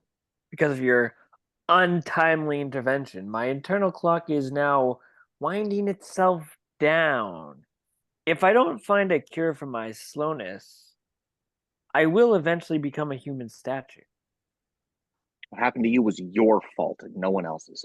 Clearly, I beg to differ. You are a pretender, West. The speed was never intended for the likes of you. Well, I guess Barry didn't agree with you, did he? I'm warning you, Vesp. You keep messing with me, I'll take you down. Tell me, do you have any idea where your powers truly come from? To what extent they could be used for? Wally doesn't answer, uncomfortable. I thought not. You're like a circus clown, squandering your powers on parlor tricks when you could be harnessing the fundamental forces of the universe to reshape the world. You think too small. You're an amateur, West, grappling with concepts you can hardly even comprehend. Vesp's words sting, tugging on Wally's insecurity. Today's tragedy was merely a test. There'll be others, and when I have set aside my curiosity regarding the extent of your capacities, I will take back what is rightfully mine. Cut to Interior Star Labs Human Performance Facility night. Wally sits with his shirt off, various electromyograph leads attached to his chest. Tina stands nearby, monitoring him. The night Barry died, there was this machine beneath him. Vesp called it an infinity transducer. The bomb on the plane had the same kind of circuitry. A memory flash. Barry trapped, the infinity transducer beneath him. Another memory flash. The turtle bomb, as the flash discovers it on the plane, the familiar circuitry pattern of the transducer. I think Vesp was trying to steal the speed again. The plane was just some kind of bait and switch. Well, if it was, it didn't work. You're still alive. And so are an entire plane load of people, all because of you. Wally smiles. He hadn't fully taken in the day's events yet. You seem impressed. That you did something unselfish? Maybe just a little? Her reaction is genuine, and this lightens Wally's mood. What does it feel like when you use the power? Euphoric. Like I'm invincible. I have to check myself sometimes, make sure I'm keeping clear-headed. Probably runner's high. There's a neurotransmitter called the anomaly or something like that that's released during strenuous exercise. It activates the same chemical receptor that THC does. Because of your metabolism, your body's likely producing it in seconds. Have you ever experienced it? Tina shakes her head. Wally grins mischievously. Maybe you should. Exterior countryside night, super speed. Wally races across the country, carrying Tina in his arms. The landscape flashes at a furious rate. Forest, winding rivers, western mesas, flickering like flip cards. Tina is breathless, eyes wide with wonder. And although an intense wind tugs at Wally and Tina's clothes, they don't burn up. Both appear to be encased in an aura of energy. Their point of view, warped by the arcane physics of length, contraction, and relativity like a fish-eye lens. Landmarks appear thin and oddly angled. Everything in front of them has a bluish tint. Up ahead, the sheer wall of Box Canyon looms. They are about to slam into it. Tina screams and whoosh, Wally's momentum carries them straight up the side of the canyon wall. Exterior Big Sur seaside restaurant dusk. Wham! Wally and Tina come to a stop. Now they're on a deck overlooking the Pacific Ocean. The sun is setting. A candlelit table waits nearby, the stemware vibrating in response to their arrival. Other diners gasp in surprise. You okay? Shell-shocked and windblown, Tina nods, catching her breath. Where are we? California. Tina glances at her clothes, a bit ruffled but unburned. Why didn't our clothes burn up? I created a no-slip zone around us. You canceled out the friction with counter vibrations? Yeah. Learned some other tricks too. Here, take my hand. Tina does. Wally's body begins to vibrate. Gradually, Tina's body begins to vibrate at the same frequency. Their point of view, the world around them takes on a strange bluish shimmer. Everything becomes ghostly as their diners turn to statue, poised in snapshots of interrupted movement. All ambient sounds fade, replaced at a high-pitched tinkling. Oh, wow. Now you're in my frame of reference. All of those times you were having spells, time didn't stop. Excuse me. You were just moving so fast that it seemed like it did. A waiter pours wine, the flowing liquid caught midstream. Further back, a busboy teeters in mid-stumble, plates and cups spilling from his arms. Wally leads Tina over. He rights the busboy as if he were a posable mannequin, then safely restacks the plates and cups so they won't fall. Come on. Wally leads Tina across the deck and down some stairs. Exterior beach dusk. Wally leads Tina to the water. The waves and sea sprays are frozen in still life. Down the beach, birds are caught mid-flurry, flapping their wings as a toddler chases them. Beside the toddler, a puppy is caught in mid-bound. Wally nods to the water before them. Go ahead. Take a step. Tina gingerly extends a foot out into the water. The surface jiggles slightly, but holds like jello, leaving a shoe print impression after she withdraws her foot. Fascinated, Tina takes a tentative step into the water. It holds her weight. Emboldened, she and Wally stroll further, then stand atop the water, taking in the world around him. Behind them, footprint impressions extend back across the otherwise solid-appearing water surface. Tina looks down, sees fish statues still beneath them, and she laughs. I figured everything in your work was so theoretical. It might be nice to experience some of this firsthand. It's incredible. Wally nods towards the coastline where strange shimmering waves of energy crisscross the sky. Little trails are spiraling out of homes, cars, even people. why does everything look so strange? Because their velocity, the light spectrums are blue shifting. We're seeing things that aren't normally visible. Those trials are electromagnetic radiation, radio waves, TV signals, people making cell phone calls. Wally watches her soak up the experience. A charged beat passes between them. He leans in to kiss her, but she pulls back, not ready. Then Wally sees a shimmering figure. At the corner of his eye, standing on the cliff above, as he turns to view the figure ahead, it vanishes. What? I thought I saw someone watching us. Wally shakes it off and smiles at her. Must have been a trick of the light or something. You ready to go back to the real world? Tina nods.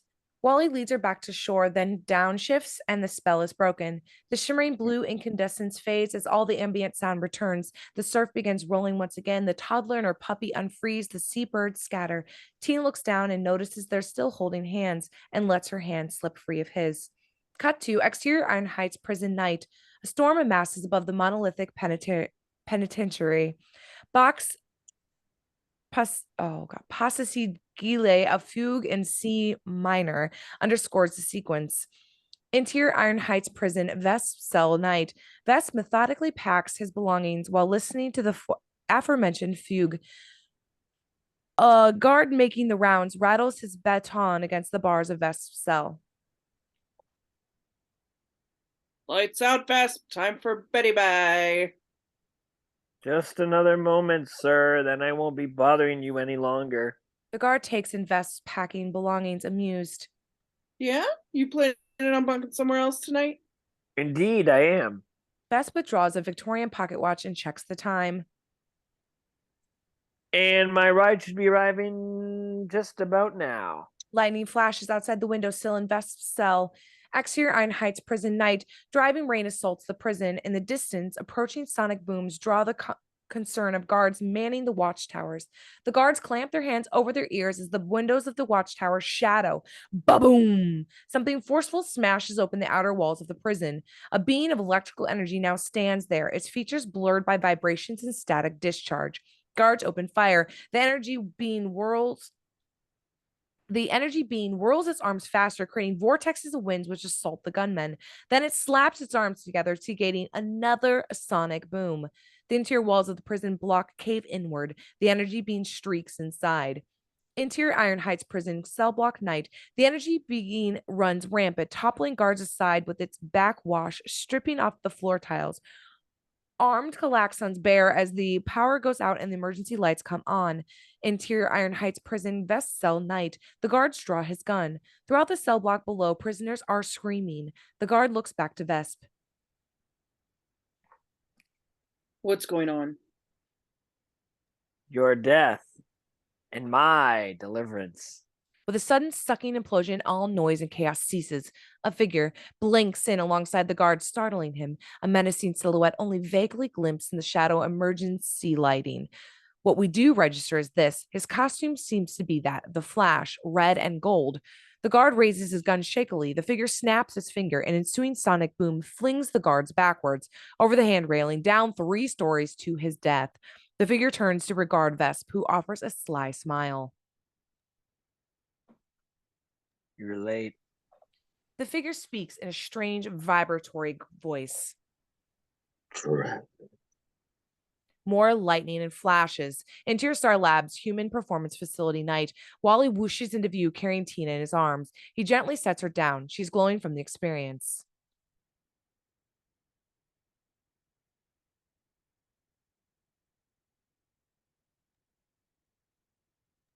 Can't hear you.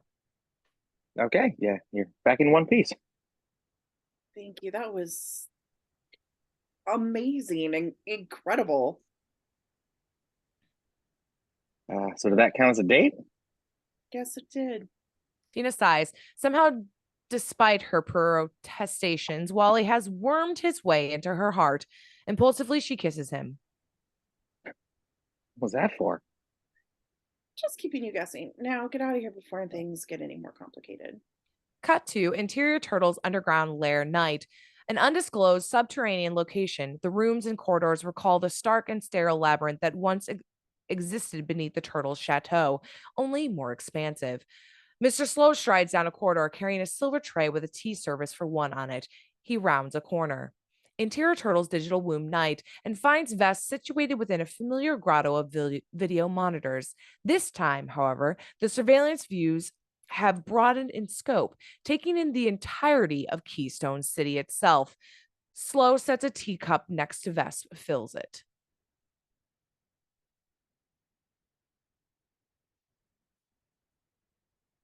Thank you, Edmund. I appreciate you attending to these accommodations during my incarceration. Vesp sips his tea, sets the cup back on top of the saucer. A tremor causes the cup to vibrate. Then a sudden shift in air pressure kicks in as his crimson figure blinks in behind Vesp. Vesp turns, and for the first time, we get a good look at Zoom, the reverse flash. Zoom consistently buzzes about at hyperspeed. Consequently, his features always appear blurred, making it impossible to tell who is beneath the mask. At times, his warbling voice sounds higher pitched, at other times lower. Frequently, his words seem to just pop out of midair. Zoom oscillates back and forth in front of Vesp like a shuddering celluloid image. Briefly, he appears as multiple images of himself, each Zoom uttering a word or two. What is the Flash still alive? Because I intended it. Did you really think a small-scale version of my transductor would create the exact same results? I moved too quickly with Barry Allen. I won't make that same mistake twice. We must test the Flash. Understand the nature of his limits. You want a test? Zoom's blurred face pops up just inches from Vesp's, his features distorted by rage. Sit back and enjoy the show. Then the nightmare speedster is gone, leaving only a quickly diminishing tremor to mark his passing. Once again, the teacup is vibrating. Sloe stills it with a fingertip. I'd watch him. The speed made him unpredictable. Which is why I arranged for him to be my guinea pig rather than that foolishly attempted the procedure on him myself. One must exercise patience when wrestling the lightning from the gods, and given my current condition, patience is the one thing I happen to have an abundance of. Exterior Keystone City limits night, an empty highway, a thunderclap. Zoom rockets past at high speed, a human comet trailing streams of witchfire. Cut to interior Keystone PD Commander Center day. Wally and Tina are being escorted through the command center, which is abuzz with activity. The atmosphere is tense, and officers rarely eye Wally as he moves past them. Interior Keystone PD, Chyre's office day. Chyre is on the phone when Wally and Tina enter. Detective Morillo, Hunter, and Jerry McGee are there as well. Hunter seems agitated. Jerry motions to Tina. I tried to reach you all night. Where were you? Before she can answer, Chyre hangs up. He glowers at Wally. Last night, someone with powers just like yours broke Victor Vesp out of Iron Heights. That's impossible. How? Wally stops, realizing everyone is looking at him oddly. Wait a minute. You think I did it?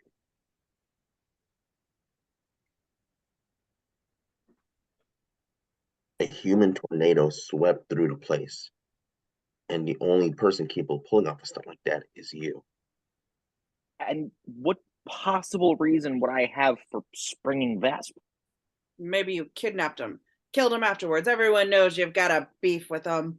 Where were you last night, Mr. West? With Tina, running tests at Star. The whole night.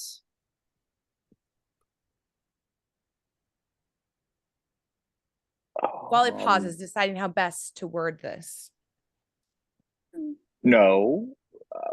We had dinner in California and then dessert in Paris afterwards. Jerry is staring daggers at Tina now. Breakfast at the Taj Mahal, too. None of your business, Jerry. Are you sure you can't account for Wally's whereabouts, Mrs. McGee? A guy with his talents could be gone and back again in the time it takes for you to powder your nose. Hell, he could be running laps around the city while we're sitting with them right now. Frustrated, Wally tries to cut to the heart of the matter. Okay, look, what time exactly did the breakout happen? 10:18. Wally does a quick mental calculation and looks to Tina. We were in Big Sur, remember? I felt someone else tapping into the Speed Force just around then. It can't be a coincidence. Jerry scoffs, dismissive. He's becoming openly hostile. You're saying someone else is out there running around with your powers, an evil twin or something? It's the only possible explanation. The only convenient one. Wally zips from his chair, getting in Jerry's face. What's your problem, McGee? Bottom line, I don't trust you, West. At best, I think you're an immature jackass. And at worst, As Jerry continues, Wally becomes increasingly incensed, his fists clenching and blurring as they begin vibrating. Wally? Wally checks himself, forcing his hands to still themselves. Tina casts an admonishing look at Jerry. You need to back off, Jerry. hey, I'm just voicing what everyone else is thinking. What happens if Quick Draw goes rogue? Who could stop him? Morillo intercedes, trying to get things back on track. Assuming there is someone with the same powers, who could it be? Wally is reluctant to even utter the name, and yet... Barry. He's dead, Wally. We both saw it. Wally knows what he's about to say is going to sound strange. I know. But I heard him. Look, the night I was struck by lightning, then again at the airport. Maybe he didn't die. Maybe he's still out there somehow. Confused? I don't know. Wally's voice trails off, knowing how weak it sounds. You're pathetic, West. I'm through wasting my time with this charade. Jerry angrily stalks off. Hunter looks after him. Don't talk to him. Hunter pivots his wheelchair, then looks to Wally, concerned. Wally, if there's something you need to tell us, now it's time to come clean. There isn't, Hunter. I swear. Wishing he could believe that, Hunter wheels himself out as Officer steps inside, looks to Chyre. Sir, we just received word of another incident. Another what? What's going on? Interior Keystone PD Command Center Day. Chyre and Morillo now stand with Wally and Tina before an incident map of the U.S. Various lights are scattered across the map, representing individual emergency situations. Over the past few hours, we've been getting reports of dozens of catastrophic events. Buildings collapsing, bridges giving away, all happening at 5-minute intervals, just like clockwork. Something's been plowing its way across the country like a directed hurricane. Security camera in Seattle caught this on tape. Chyre gestures to a monitor which shows an office building imploding. Something rushes out of the dust and Chyre pauses the clip, step framing. There, for just an instant, is the blurry but unmistakable red and gold figure of the Flash. Now you tell me what that looks like. Wally stares, stunned. But it makes no sense. Why would I do this? Call to cry for help. Say you did do something to Vesp. It's not uncommon for the perpetrator to experience remorse after a crime. I'm not a killer. I didn't commit any crime. Tina continues studying the incident map, starting to sense a basic order amidst the chaos. Wait, there's a pattern here. Tina picks up a dry eraser marker. She draws a line between groupings of dots in the northwest, then connects the dots to describe a C. Tina connects the next grouping. Gradually, a message is revealed, inscribed across the United States. Catch me if you can. But the final dot, the one that should come from the base of the exclamation point, has not yet emerged on the map. Wally points to the location, Pittsburgh. Look where the final one should be. Has anything happened in Pittsburgh yet? No. These incidents have been happening at 5-minute intervals. We've got just under a minute before the next one occurs. With a crack of lightning, Wally transforms into the Flash. With another crack of lightning, he's gone. Exterior countryside day, the Flash streaks across a landscape eerily distorted by the visual compression of ultra-high velocity. Every one of his strides seems to consume enormous amounts of distance. Exterior, the Three Sisters, Pittsburgh day. The sisters are nearly identical steel suspension bridges which span the Allegheny River near downtown Pittsburgh. Currently, all three are congested with midday traffic. Angle on the Flash, arriving with a thunderclap across atop the westernmost bridge. Interior Keystone PD Command Center day. As Chyre and Morillo look on, Tina takes a Bluetooth headset from his pocket and secures it over her ear. Wally, do you see anything? Exterior Three Sisters Pittsburgh day. The Flash scans the area for signs of trouble. All is quiet. Yeah, nothing yet. Then a series of sonic booms direct our attention to the middle of the bridge, hyper slow motion. As the Flash shifts his perception to higher speed, the world blue shifts into slow motion. A wave front of air distortion is moving across the bridge, knocking cars out of its way like they were toys. Wait, something's happening. The Flash slides down the main cable of the river below. In a heartbeat, he has scaled the middle bridge and lands on the roadway. We hear a strange, high-pitched harmonic. One of the nearest cars is flipped onto its side. It slides forward ever so slowly towards the walkway. A woman is trapped beneath the wheel, her airbag partially deployed. Shattered windshield fragments are drifting towards her face. The Flash opens the passenger door, brushing the suspended windshield fragments away. He unbuckles the woman, carries her to safety. Moves to an old man from the sliding car's path. As the Flash turns to the roadway, he sees a flicker in the corner of his eye, but the elusive entity vanishes again.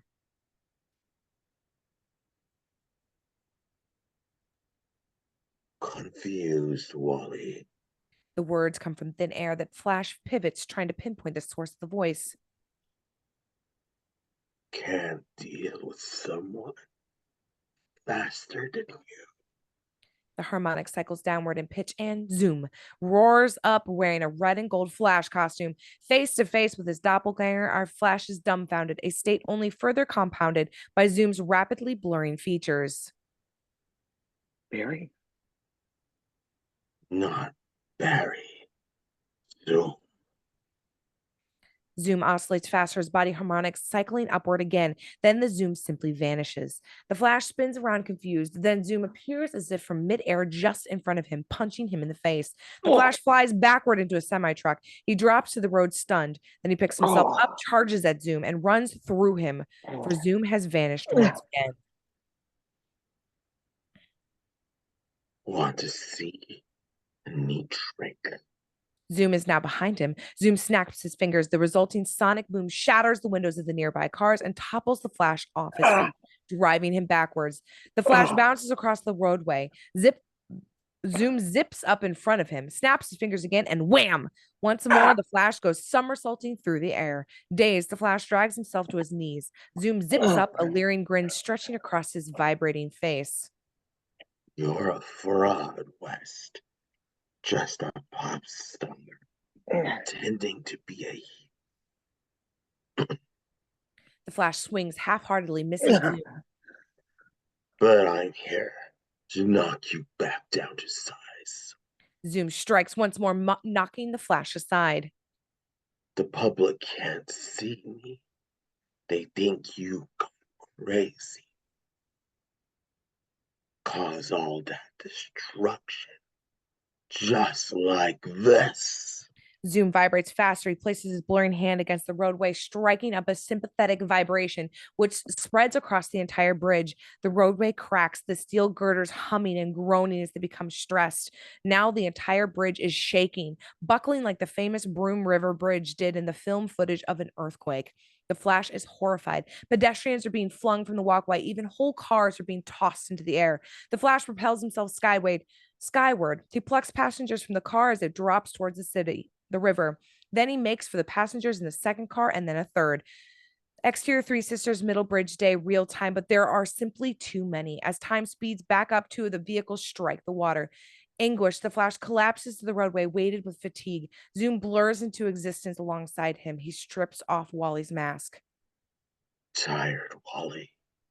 Don't worry. I'll end your suffering now. Zoom extends his vibrating index finger towards Wally's forehead. It's like the whining tip of a dentist drill. Just a moment of pain as I ramble your brains. Wally tries to pull away from Zoom's finger, but he's too exhausted. He's going to die in the next few seconds. But then something remarkable happens. Zoom suddenly staggers back, shaking like an engine that is seized up. Zoom drops to his knees. The vibrations that blurred his features are slowing, his identity gradually resolving like a developed picture. And for once, his buzzing speech isn't slurred, and he seems to be in pain. Because of his deceleration, Zoom now becomes visible to the commuters on the bridge, meaning that from their perspective, there are now two flashes facing one another. A teenager records video of the two flashes with his cell phone. No, need more speed. Give it back. Give it back. Zoom lets loose a hellish shriek, rocketing away with the last of his flagging speed power. On Wally, wondering what's happened, surrounded by stunned onlookers. Interior Star Labs Human Performance Facility Day, Tina's watching a news report of the Pittsburgh incident when a sudden wind and rattling windows signal Wally's arrival. He looks exhausted, his costume torn and bloodied.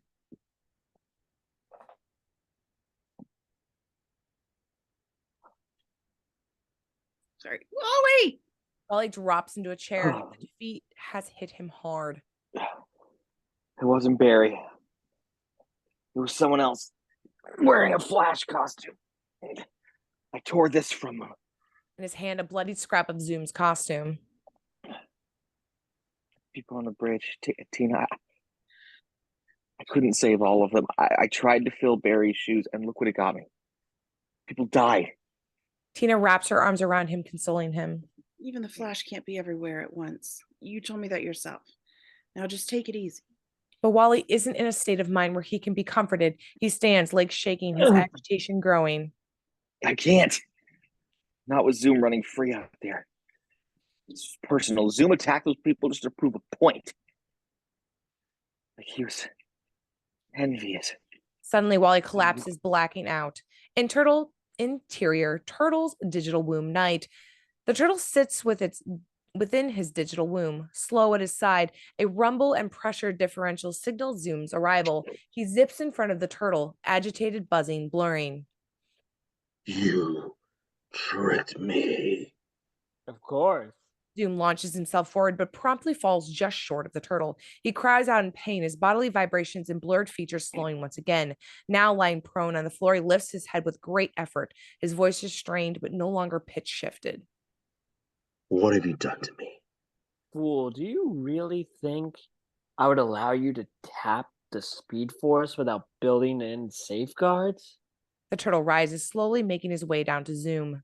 The circuitry which allows you to channel velocity has an override. Vesp removes a palm-sized safeguard device from his pocket. Raise a hand against me, displease me in any way, and I can take it all away with the press of a button. You were going to kill the Flash just moments ago, weren't you? Yes. And yet, I explicitly forbade you from doing so, not until I've learned precisely how he manipulates the Speed Force. Zoom whimpers, struggling to push himself up on his elbows. I don't know what came over me. I just wanted to teach him a lesson. And then I got carried away and please, I need the speed. I have to have it. We are all prisoners of your own limitations, Zoom, and yours tragically is an acute absence of vision. You lack the intelligence and forethought that I command. If you did, you'd more readily grasp the power dynamic between us. Vesp pauses, chuckling to himself. Zoom, such an infidel name you've chosen for yourself. Tell me, Zoom, do you think you can crawl to me? Let's see you try. Please, don't do this. I said crawl. Zoom sobs, dragging his body forward. After a few excruciating yards, he reaches Vesp, who stares at him with a sadistic glee. Now, kiss my shoe. Fighting back tears of humiliation, Zoom kisses Vesp's shoe, then drops his head to the floor, his spirit broken. Allow me to give you a life lesson. The next time you feel like flaunting someone's orders, make sure you remember who's holding the leash.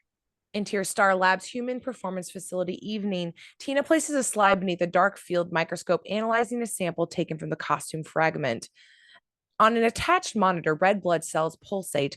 Many of them are aggregated in a long chain. The cells are degraded. They shiver erratically, speeding, pausing, then speeding up again. Tina dictates her findings.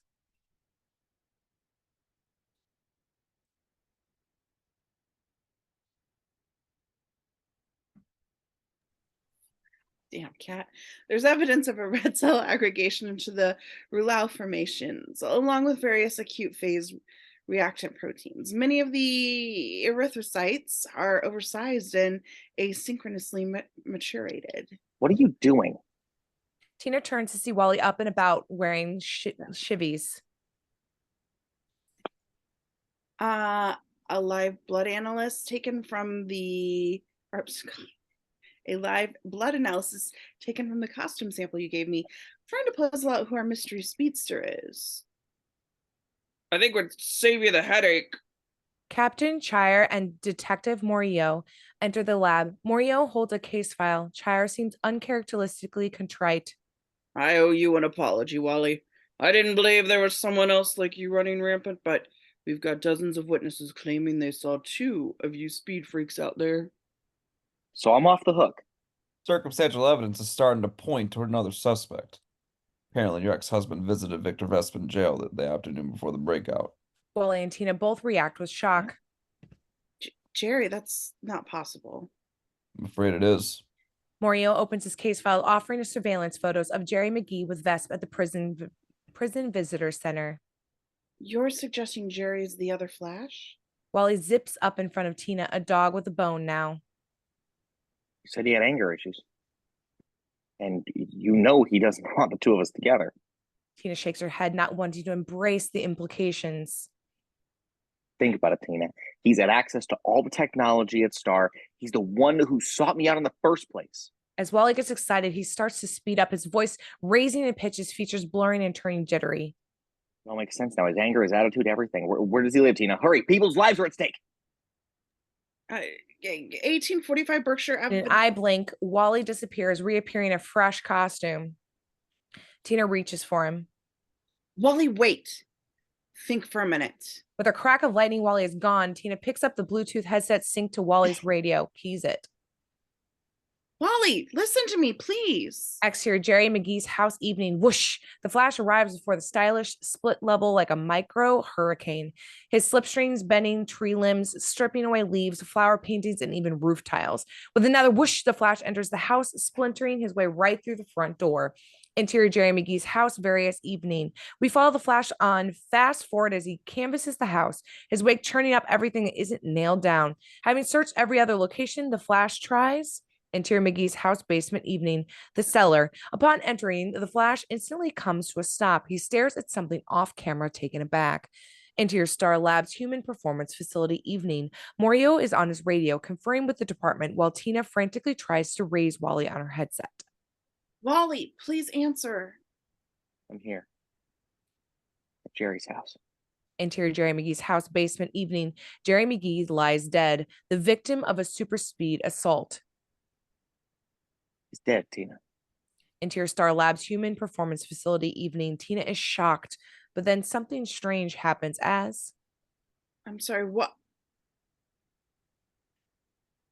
The headset vanishes from her hand. She stares confused. Interior Jerry McGee's house basement evening. Hey, Tina. Are you there? Interior Star Labs human performance facility evening. We hear a familiar harmonic sound coming from all around us.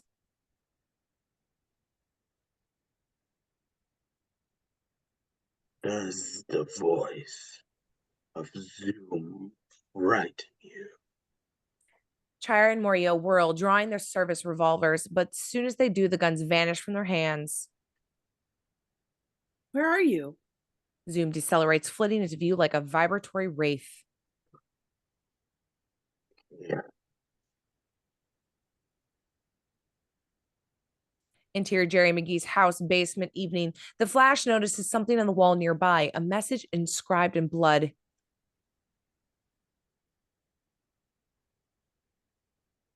Oh, even the Flash can't be everywhere at once. With a sudden sinking feeling, the Flash bolts away. Interior Star Labs Human Performance Facility evening. Chyre backs away, but Zoom simply appears behind him. Then to his right, then to his left. He does the same with Morillo, thoroughly spooking both men and laughing maniacally. Listen to me. Whoever you are, you're going to kill yourself if you keep accelerating like this. Zip. Zoom is now flickering in front of Tina. Everyone dies. Jerry died because he learned the truth. And so, Wally. You don't understand. Your cells are super metabolizing. You're aging too quickly. Liar. Zoom whirls his arms, creating twin cyclones which drive Tina backwards. Then he turns his destructive rays on Chyre and Morillo, then the lab as a whole. Exterior Star Labs Human Performance Facility evening. The lab building explodes outward. Time slows, then stops completely. The fire, smoke, and expanding blast wave of the debris just hang there in midair, blue shifted. No. Angle on the Flash, arriving at the scene, anguish on his face. He continues racing forward, seemingly in real time because we're now in his frame of reference. Then we hear the sound of time speeding back up. The explosion continues and the Flash blurs away from us, heading towards the maelstrom. Interior Star Labs Human Performance Facility evening. The Flash enters the ruined lab even as pieces of debris keep falling. Tina's nowhere to be found. Amidst the smoke and carnage, the Flash locates Chyre and Morillo. Chyre is barely conscious, battered almost beyond recognition. The Flash kneels and Chyre utters an anguished whisper, or agonized whisper. Stop him. You're the only one who can now. And Chyre dies in Flash's arms. The Flash raises his head, letting loose an agonizing scream. Exterior downtown Keystone various evening, which cycles into a high-frequency shriek that blankets the city.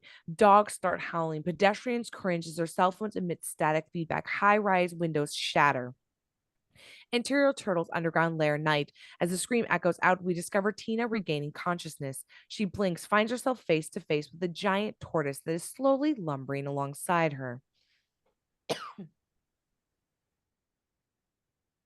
He hails from the Aldabra Atoll in the Seychelles. Scientific name, Distochels dusmurray. Angle on Victor Vesp, waiting calmly near his digital womb, drinking tea. Slow, deliberate, extremely long-lived.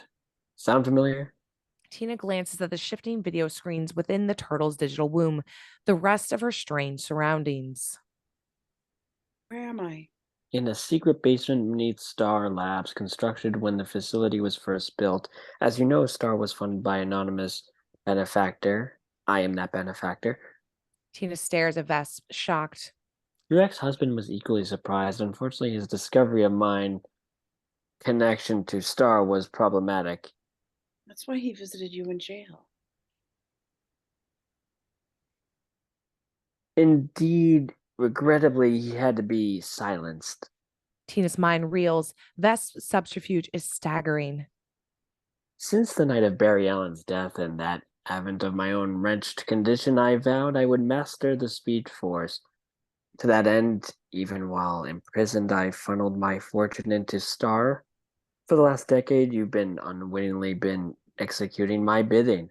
At a gesture, the monitors in his digital womb come to life. I've been watching you via hidden camera the entire time. On the monitors, playback from the surveillance cameras, we see Tina, Jerry, and Otto at work, then Wally and Hunter meeting with them.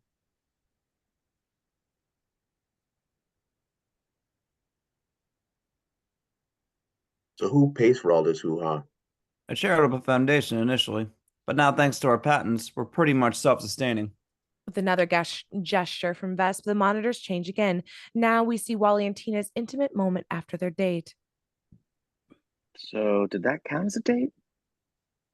Guess that did. As the two kiss, Vesp gestures and the monitors go dark. Charming, a bit lecherous on my part, I'll give you that, but not entirely frivolous. Every piece of data Star recorded was mirrored on my own equipment here.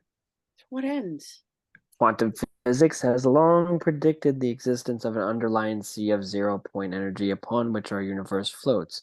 a source of unlimited potential just waiting to be harnessed. Through happenstance, Barry Allen became a natural conduit to that potential. But imagine if other conduits could be opened. Surely the gatekeeper of those conduits could easily dictate the dynasty of a mankind. Destiny. The destiny of mankind? You That are too. insane. I am, and that's why my colleagues said when they ridiculed my ideas for being too controversial. Do you think I became criminal because of mere vanity, Miss McGee? I was a respected member of academic once, but just like Galileo and other visionaries, I was shunned. But really, you shunned? So you're some kind of selfless but misunderstood altruist? Vesp ignores her sarcasm. Have you ever heard of Moore's law? In a nutshell, it's predicted that computing power would double every 2 years, and by extension, that all technological process would follow along the same pattern of exponential growth. For nearly half a century, that's turned out to be true. They call it the acceleration of history. The problem is society itself has lagged far behind. We've become stagnant. We can't keep up with our own innovations. Sorry, I'm still caught up on the way you said history. Anyway, ever think the world might be telling you something like maybe we're meant to slow down and pronounce history correctly? Vesp chuckles at what he perceives to be Tina's naivety. Oh, I've heard the arguments. The proponents of the so-called slow movement think they're preaching a return to the simple life, but in reality, they're just afraid of the world moving on without them. And inevitably, it will be, I envision, a better world than this one, more productive, more dynamic, less obsessed with physical beauty. And with the flash power at my disposal, I tend to give society the kickstart it needs. Yes, there'll be death. Yes, there'll be destruction and cultural upheaval and a massive scale, just like every other paradigm shift in history. But when the dust settles, I, Victor Vesp, will have ushered in a great new age. Tina stares at Vesp, unimpressed with his words. It's a nice speech, but we both know you're really just another 98-pound weakling with a chip on his shoulder trying to get back at the world. Now tell me why I'm here, Vesp. You're pinpointed a problem with continued reliance on the speed energy, a kind of premature aging that Zoom itself clearly suffering from. I need you to circumvent that obstacle for me. Your dreams. Vesp takes a beat and sighs. My physical form may be stunted with unremarkable, but I am blessed with a perversely vivid sense of imagination. Consequently, torture is something I am particularly adept at. You will help me, Miss McGee, and I will derive great pleasure in forcing you into submission. Exterior downtown Keystone night. Storm clouds have been massed above the city. As it begins to rain, heat lightning flickers on the horizon. We register the flash as a bolt of horizontal lightning crisscrossing Keystone in a grid-like search pattern. Then the flash zips up the side of the nearest skyscraper to the roof. He scans the streets below, out of breath from his efforts. Where are you, damn it? Come on, Wally, think. You can see electromagnetic radiation. The flash concentrates. Gradually, his perceptions become blue shifted.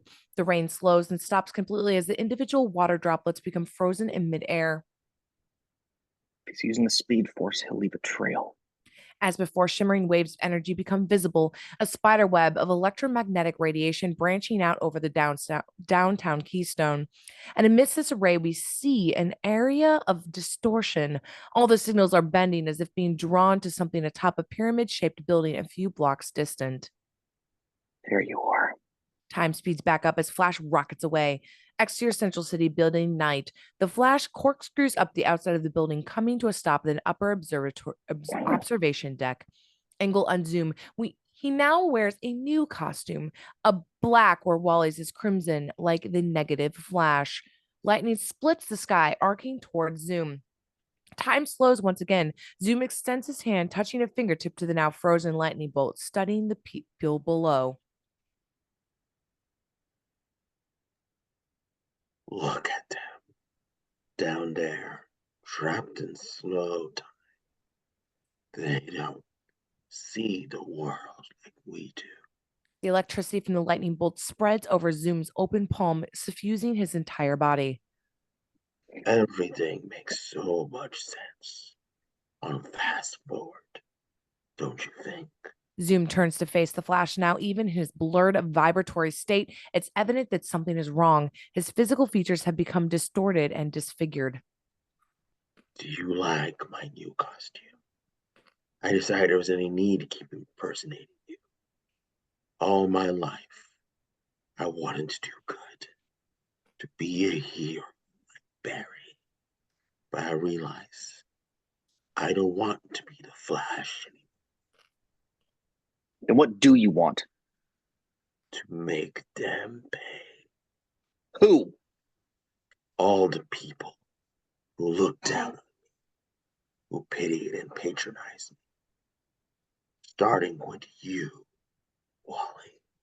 The Flash realizes he's dealing with a deeply disturbed individual. His best gambit is to keep Zoom talking. Where's Tina, Zoom? I just want her back. Sometimes we have to feel pain. I understand that now. Sometimes we have to suffer loss in order for things to become clear. And plenty of loss. Please, a bolt of lightning turns you into the fastest man alive. You have a beautiful girlfriend, the adoration of the world. Your life has been anything but tragic. Zoom's eyes go white, crackling with energy. I was a man, broken down, who gained extraordinary powers to become free. You are my opposite, West, a free man who was given extraordinary powers, and now must be broken down. Abruptly, time speeds back up and Zoom redirects the lightning bolt straight into Flash's chest. Oh. The Flash is driven off the building ledge. Stunned, he tumbles downward 10, 20, 30 stories just before impact. Exterior, downtown Keystone Street night.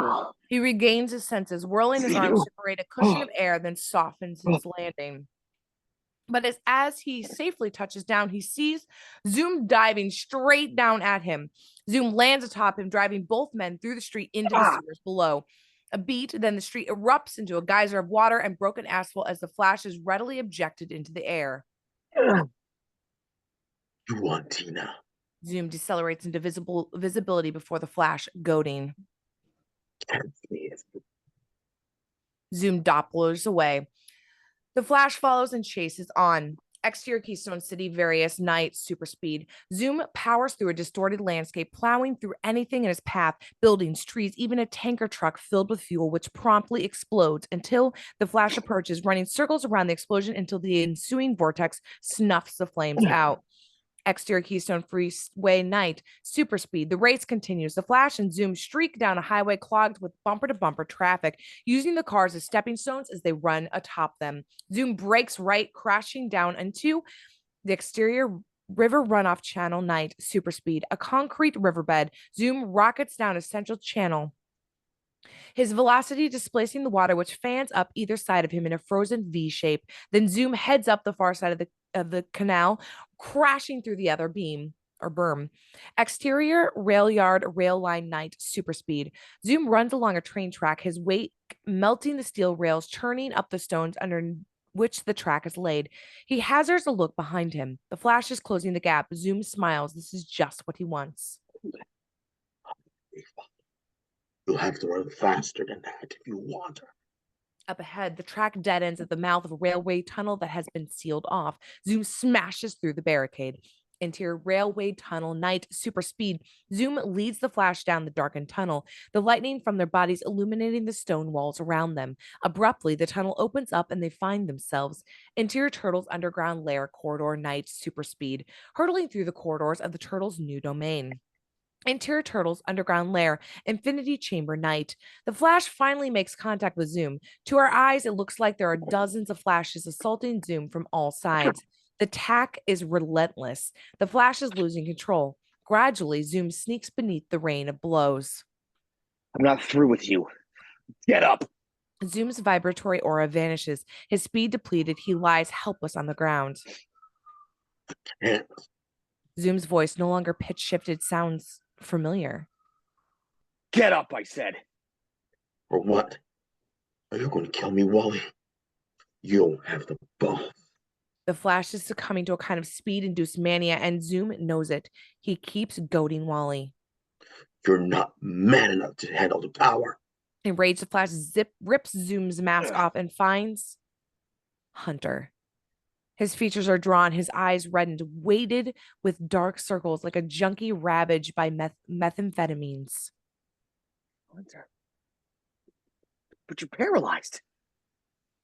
Not when I use the speed. It's only when I slow down that my legs fail me. I don't understand. How? Vesp. In a brief series of flashbacks, we see interior Gardner Fox Arena backstage night flashback. Hunter sitting in his wheelchair, disappointed, wheeling himself away as Sloe surreptitiously watches on. He offered to make me whole if I'd be his test subject. Interior Iron Heights Visitation Center Day flashback. We see Hunter sitting across from Vesp. Most of your spinal nerves have been severed because of this. Only a limited number of nerve impulses can be transmitted to your legs. The bandwidth is too narrow, but if we increase the speed of those impulses 1,000-fold, then more signals can be transmitted enough to make you walk again, I'd wager. Why me? I need someone West trusts, someone who can manipulate him to be at a time and place of my choosing. Vesp shows him a schematic, a miniature version of the infinity transducer he had used on Barry Allen. I aim to replicate my experiment, but on as much more refined scale. Why would I compromise my morals to make a deal with a devil like you? Because I see behind the facade you project to the world. You may play the part of the cheerful and solid mentor, but we both know you're filled with bitterness, crippled not so much by your infirmity, but with a vision of what your life might have been. I understand you, Hunter. You'll justify your actions by thinking you can outmaneuver me once you've gained the power. Perhaps even the kind of hero Barry Allen was. Yet you're still willing to take that risk? Consider us both forewarned. Speed is truly a seductive thing. The world's one and only modern vice. Interior Turtle's underground lair day in flashback. Hunter lies face down on a medical table with his shirt off. Sloe affixes a version of the device to Hunter's lower back. This time, Vesp wanted me to wear a portable receiver. I had to become a living battery. Interior 737 passenger cabin day flashback. Hunter talks via Bluetooth headset. The little girl is next to him, clutching her stuffed turtle. Our landing gear's stuck. They can't bring the plane down. Exterior Keystone Airport various day flashback. We see the Flash in his spiraling cabin with Hunter caught in the microsun of energy. We see the aftermath. Tina kneeling by the Flash as he lies unconscious, his body shimmering with electrical aura. We see Hunter talking to Wally in his living room. It's funny. First chance you get to be a hero, and I'm the one who needs saving. You completely fell for it.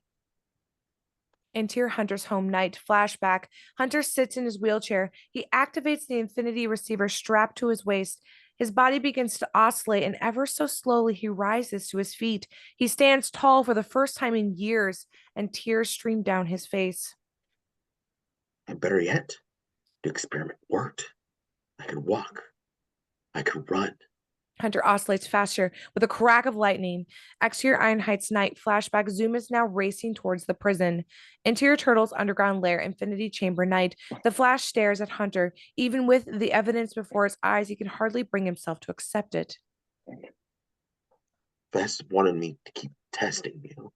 The plan was to discredit you, only to do property damage. But then things got out of hand on that bridge. Out of hand? People died, Hunter. With the same effort, Hunter drags his crippled body into a sitting position, venting years of pent-up envy. Do you have any idea what my life has been like the last 12 years? All the surgeries and endless rehabilitation. I sat on the silence and watched you screw up again and again. And then what happened? You were given superpowers. You, the last person who should be running around with them. Hunter lets loose a tired and bitter laugh. What kind of cosmic justice is that? All that grief you gave me about carrying on Barry's purpose. You think you'd be proud of what you've done? Hunter's eyes are wild with madness. There's always going to be collateral damage, even when you're trying to do good. You haven't done anything good, Hunter. The speed's got your mind so twisted you can't even think straight anymore. Which is exactly why I predicted what happened. Lights come on, illuminating the chamber. It is similar to the one where Barry died, but constructed on a larger scale. Once more, a pathway extends across the floor. Vesp sits in his digital womb. Sloe stands nearby, a gun trained on Tina. It hampered his ability to properly reason, just as it compromised your own judgment when you allowed yourself to be led here. The Flash bolts forward and instantly loses his footing. He slides, trying to rise, and finds himself levitating inches above the floor. He accelerates into a frenzied blur, but it's no good. He can't gain traction. He sinks to his knees. Surely you remember this refrain, West, levitation through applied electromagnetic fields? Winded, the Flash ceases his efforts, glaring at Vesp, who now slowly makes his way forward. I've waited 12 years for this moment, a chance to exact my revenge and take what's mine. Vesp waves his hand. The floor beneath glows, once again illuminating embedded circuitry. Energy beams converge on Wally, incapacitating him as his entire chamber becomes awash in light. It's as if he's being electrocuted. Vesp extends a hand, pulling off Wally's mask. You're nothing more than a pretender, West. A footnote, and one soon to be forgotten. Wally reaches towards Tina, his face a rictus of remorse. I'm sorry, Tina. Sorry. Tina tries to break free of Sloe's grip, but it's too late. The whine of Vesp machines have reached a fever pitch, and Wally goes Nova, erupting into a corneal, searing blast of light. When the light subsides, Wally is gone, just a few lingering sparks we had stood to mark his passing. Exterior Speed Force Day, shimmering blue light and rushing noise, no points of reference. Slowly, the light abates, and we discover Wally. Stunned to be alive, still wearing his battered costume, he shakily rises, taking in his surroundings. Interior Infinity Chamber night, the past frozen time. We are back in the basement of Victor Vesp's chateau. Somehow, Wally has been shunted 12 years into the past. The scene is familiar, for it is the brief frozen time moment that occurred just after young Wally started the chain reaction. Only now, adult Wally is a detached observer. The strange tableau. As before, Barry is trapped by an electromagnetic force, his body twisted with pain, suffused with lightning. As before, Vesp is caught in midair, thrown backward by the explosion. Hunter is there as well, and finally, young Wally is there too, having just broken free of Sloe's grasp. Adult Wally steps forward, studying his younger self.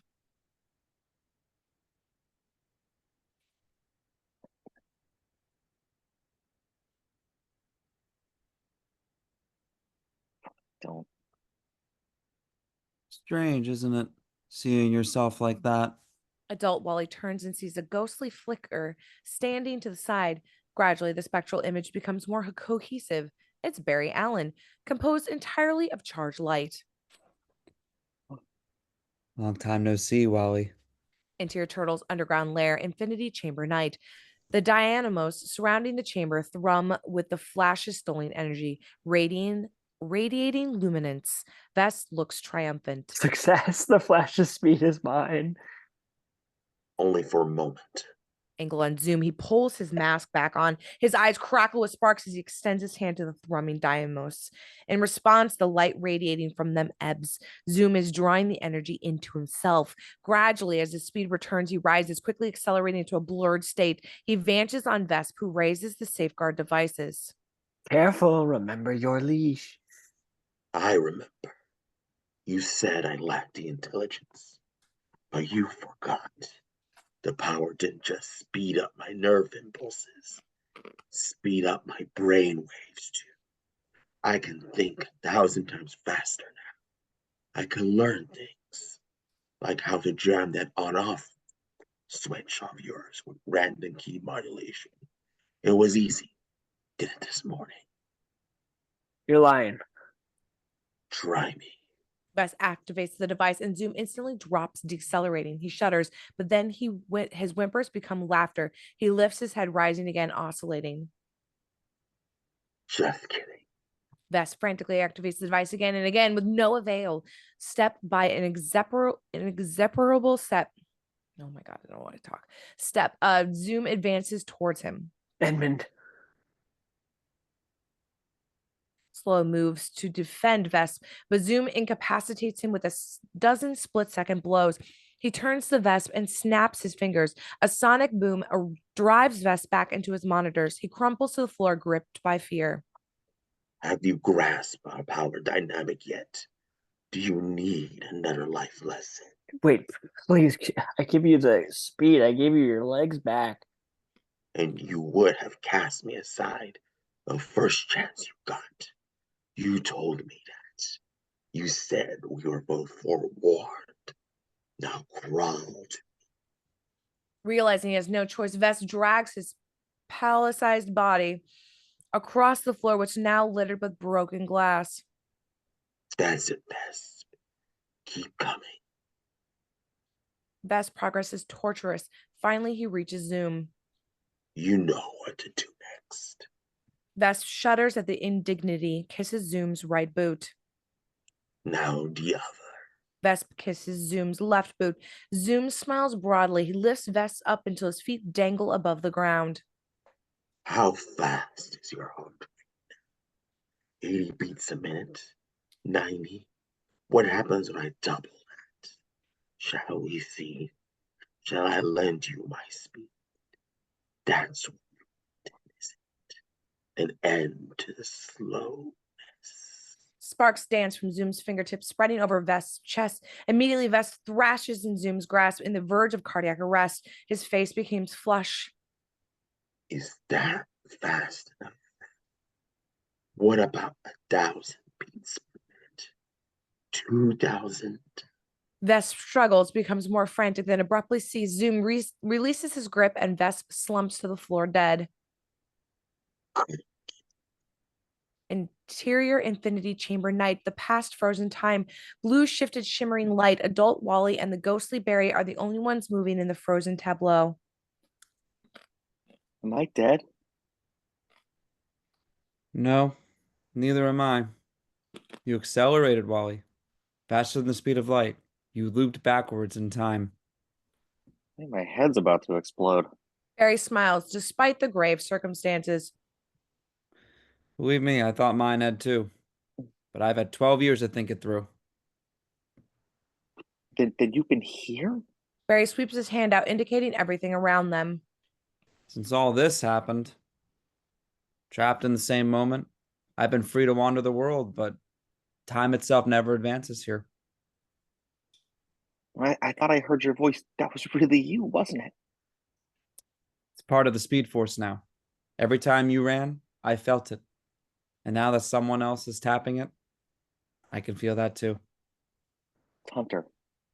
He made a deal with Vesp. He sold us out. Barry looks to frozen Hunter, saddened. The gift of ours comes with a price, Wally. It's intoxicating. Once you start running, you never want to stop. You have to be vigilant. You have to constantly guard yourself against it. If you don't, the speed will destroy you. It'll run you right out of existence. Most people couldn't handle that kind of pressure. But I believe you can. I've been a mess of things, Barry. If I hadn't followed you that night. Barry grabs Wally's shoulder, fixes him with a forceful gaze. I still would have been captured. You need to stop blaming yourself. If you hadn't acted when you did, Vesp would have won. You saved the world that night, Wally. Wally blinks, taking that in, and Barry's face softens. Now go back there and do it again. How? By combining our powers, we might have enough speed to break you free. What about you? Barry sighs, gripped by their maddening circumstance. Going home will take every ounce of speed you have. And even then, you'll need someone to hold the door open from this end. It's a two-man job. So let me be the one to stay. I had a good run, Wally. It's your turn now. Wally's seen that look of conviction in his uncle's eyes before, and he knows there's no arguing against it. This isn't fair. I shouldn't have to lose you twice. But Barry's had 12 years to come to grips with his fate. Nobody ever said life was fair. I'll get you out of here, Barry. I don't know how, but I will. Barry nods, trying his best to believe that. Just tell Iris I love her, will you? Wally embraces Barry, tears stinging his eyes. Concentrate on the energy. You're a part of it now. Pure inertia. Just focus, and I'll do the rest. While he closes his eyes, the world around him disintegrates into rushing waves of light. When Wally opens his eyes, his pupils and irises are gone, pure witch-fired now. Suddenly, Wally is shot forward like a bullet from a gun. He sees Barry from a brief second receding away from him as they were pulled down into an infinite tunnel of light. And then, Exterior Star Labs Turtle's underground lair night, an optical Nagasaki erupts as visual coherence returns. Wally rises in costume, but without his mask. He whirls, taking in his surroundings. The turtle's underground lair has been destroyed. Sloe crouches amidst the wreckage, badly wounded. Wally zips up to him, dragging the man to his feet. Where is everyone? Impatient, Wally shakes Sloe at a high speed, rattling him. Where's Tina? Where's Zoom? Sloe weakly points behind Wally. Wally turns. Their point of view. A trail of devastation extends towards downtown Keystone. An electrical storm rages. Above the tumult, we hear sonic booms in response. An entire skyscraper comes tumbling down. With no time to lose, Wally streaks off along Zoom's trail. Exterior Keystone Palisades night. Tina stands atop a cliff. Keystone City sprawl below. She watches in awe as another skyscraper collapses. Then, a bolt of lightning arcs away from the point of destruction. It surges up from the cliff face, disembodied laughter preceding it as it arrives and resolves itself into Zoom. Oscillating faster than ever. Whenever he does pause, we see that his features have become grotesquely distorted, and his physique continues to wax. His mind further disintegrates. Do you see what I'm capable of now, Tina? Does it make you fear me?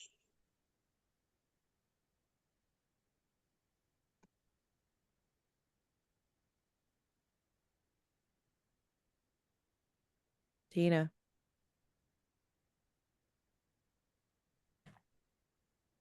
Listen to me, Hunter. Hunter's gone. Hunter's dead. Realizing her only chance is to bludgeon her way through Zoom's haze of insanity, Tina goes on the offensive.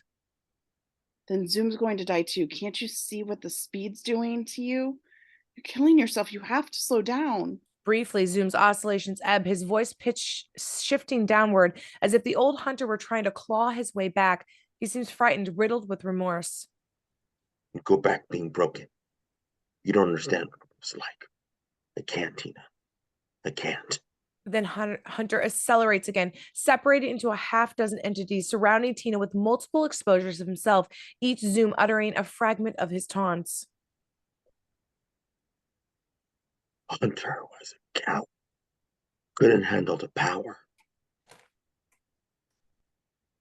But Zoom can.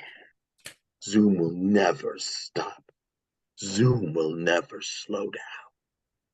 And if you can't understand it, then you will die like the rest. Zoom collapses back into a single entity, violently flinging Tina off the edge of the palisade into the open air. Tina arcs skyward, her scream swallowed by an onrushing air. She reaches the apex of her journey, then falls earthward. The city rushes up to meet her, and then Wally appears from nowhere, catching Tina just before impact. Exterior Riverwalk night, Wally deposits Tina on the ground, gripping her shoulders. You okay? You're alive. How? No time to explain. We've got to... Slow down. With visible effort, Wally gears down, takes a breath. Sorry. Just tell me about Hunter. He's had a complete psychotic break. Maybe I can still talk him down. You can't. There's nothing left of the man you knew, Wally. Trust me. Just then, an approaching sonic shriek draws their attention. Zoom slams into Wally at Mach 10. The landscape blurs into indistinctiveness. And when Wally finally comes to a rest, exterior at Keystone city limits night, he finds that he's been knocked clear of the city limits. But Wally has no time to recover as he hears another shriek. Why won't you stay dead? Wham! Zoom slams into Wally's midsection, carrying him, exterior Rocky Mountains night, into a snow-covered foothills of the Colorado Rockies. Wally reels. Zoom claps his hands together, creating a series of thunderclaps. The sonic barrage dislodges the shelf of snow above. An avalanche rumbles down towards Wally. Exterior Riverwalk night, Tina pulls out her Bluetooth headset and keys it.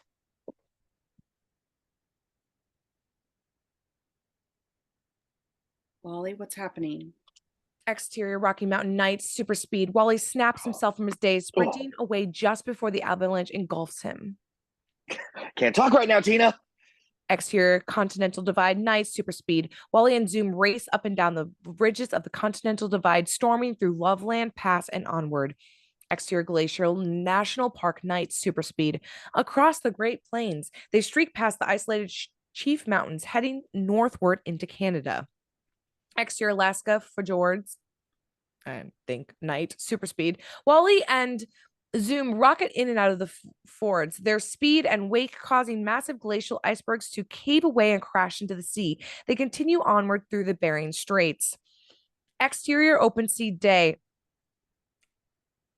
night, super speed. Wally and Zoom race across the ocean, up and down the crest and troughs of waves like hilly terrain. As they streak along their inner surface of a massive rogue waves, we briefly, exterior space night, super speed, rise up into the stratosphere for a God's eye perspective. The climate below turns like time-lapse satellite imagery. So great is the slipstream created by their velocity that a spontaneous hurricane is being stirred up. Exterior Japanese coastline day, a fishline village. As Zoom rockets from the sea to land, a tsunami swells behind him, having generated by his wake. A small boy stands on a beach, eyes wide, as a 50-foot wall of water rises before him, just before it hammers down. Wally rescues the boy, returning seconds later to pull up an instantaneous breakwater out of stones piled atop each other.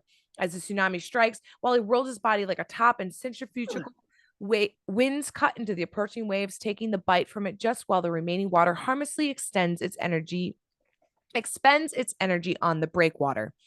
Disaster averted, Wally continues his pursuit. What follows is high-speed travelogue of the world's greatest wonders. Exterior various geographical locales, day, night, super speed. Wally and Zoom briefly meet, exchanging high-speed blows. Hunter, stop! You're tearing the world apart!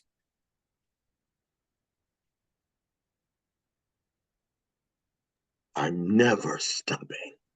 Don't you understand? This world is nothing. The whole universe is streaming into me now. Zoom pummels Wally, breaks free. As their pace increases, they plow through geographical time zones. They're now running so fast the division between day and night blurs. Wally glances upward. Despite the circumstances, he can't help but be awed at the constellation wheel that their way in fast forward across the arc of the heavens. So beautiful. Tears stream from Wally's eyes as the feeling of euphoria overcomes him.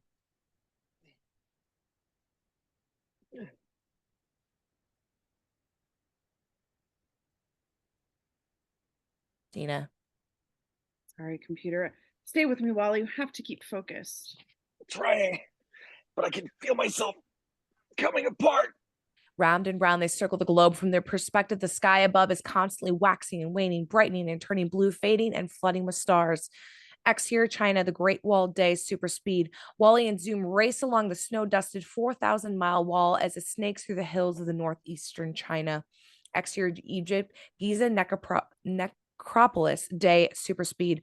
Wally and Zoom streak past the Great Pyramid and the Sphinx. Exterior Tangerine, I don't know, I'm tired. National Park, Tanzania day, Twin blurs of lightning powers through the highlands flanking Mount Kilimanjaro as Mount Elephants and Impala mills about. Don't know how to stop him, Tina.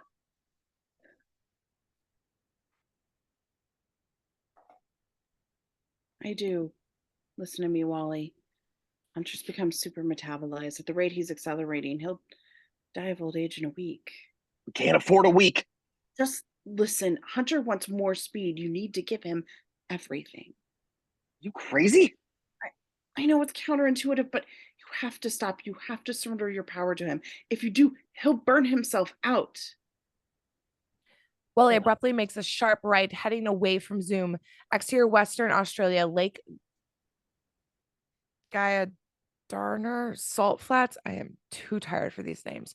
Dusk, an arid and barren wasteland, so flat we can see the curvature of the earth. Wally streaks into view, gearing down into a dead stop. He scans the horizon, lungs laboring, sweat pouring down his face. It better work, Tina. Any sign of him? The ground rumbles. Above us, clouds roil. Wind is picking up lightning.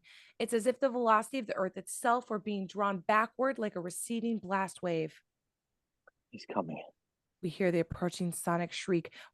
Wally holds his ground, eyes narrowed, and sees a black smudge on the horizon, an approaching sandstorm carried along in Zoom's slipstream. Tina?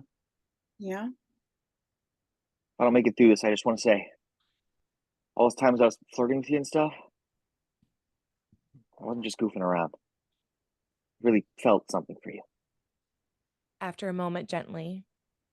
I know, Wally. I felt something too.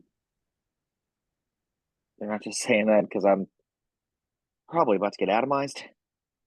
The ground rumbles more and shriek increases in volume. Then we're with Zoom. The landscape is a chaotic blur, fragmented, nightmarish, jittering. Zoom looks skeletal now, red-eyed, salivating. He pulls his fist back, letting loose a terrible war cry. While he holds his ground, sucking in his fear as the sandstorm hurtles towards him. The ground shakes like an earthquake, the salt crust cracking from the intolerable vibrations. While he concentrates, letting the speed energy well up inside him, it crackles over his body, concentrating around his clenched fists. Zoom is almost upon him. It's now or never. And at the last possible instant, while he floods on rushing Zoom with lightning, time slows, a brief look of triumph on Zoom's face. Yes. Quickly transforming into horror, the power is too much. It's ripping Zoom apart. We see him age decades in seconds, his features shriveling, his muscle mass turning to dust as he lets loose one final crescendoing death wail. Time speeds back up while he braces himself, but the impact never comes. The velocity that was Zoom simply washes over him like a strong wind, Zoom's last wail echoing over the salt flats. Beat. While he stands there, stunned to be alive, half expecting Zoom to manifest from thin air, but Zoom is gone.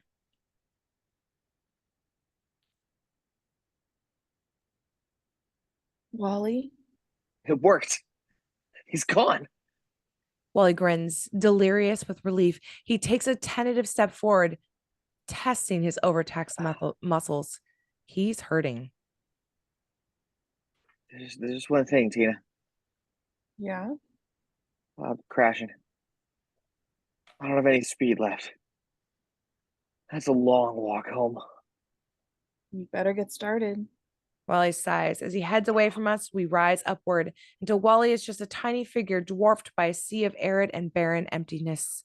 Dissolved to Chyre Flash Monument today, close on the plaque 10/02/56 to 3/1995.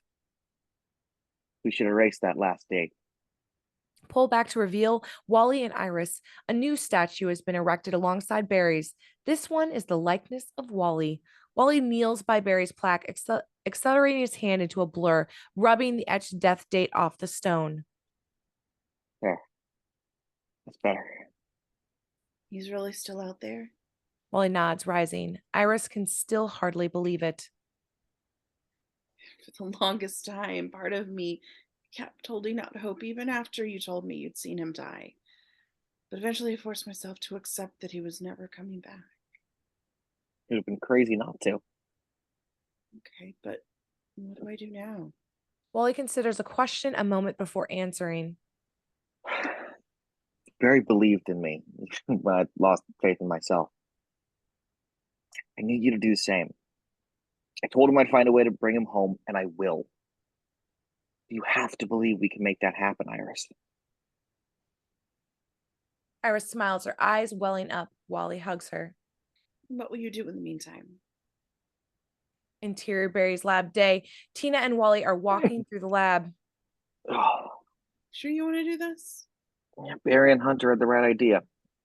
Flash needs a base of operations, a place to keep tabs on things. Got the costume, decoder ring.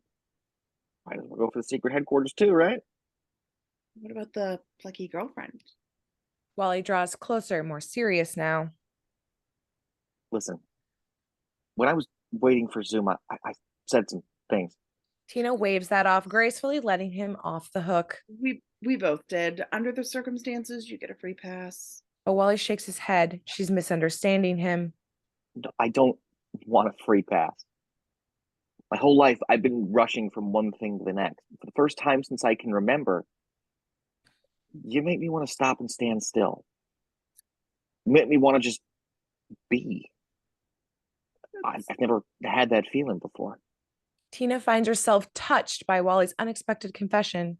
So do I. I mean, okay, but we maybe can slow down a little, get to know each other like normal people. Slow down all you want. I'm just telling you, I already know how it's going to end.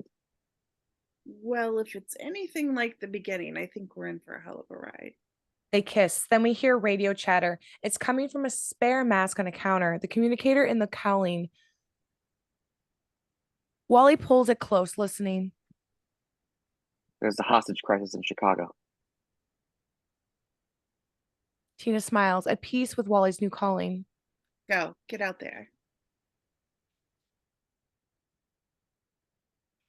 Wally grins, triggers his lightning ring. An explosion of light erupts, and in the aftermath, he stands fully costumed, bristling with static electricity. Back in a flash. Exterior Keystone countryside day. Whoosh! The Flash rockets away from us, the landscape around him warping from the compression distortion. Ahead of the lake, the Flash launches skyward, pedaling thousands of feet through the air until he clears the far shore. He lands with a whoop, grinning from ear to ear. They say lightning never strikes twice. But in my case, it did. My name is Wally West. I'm the fastest man alive.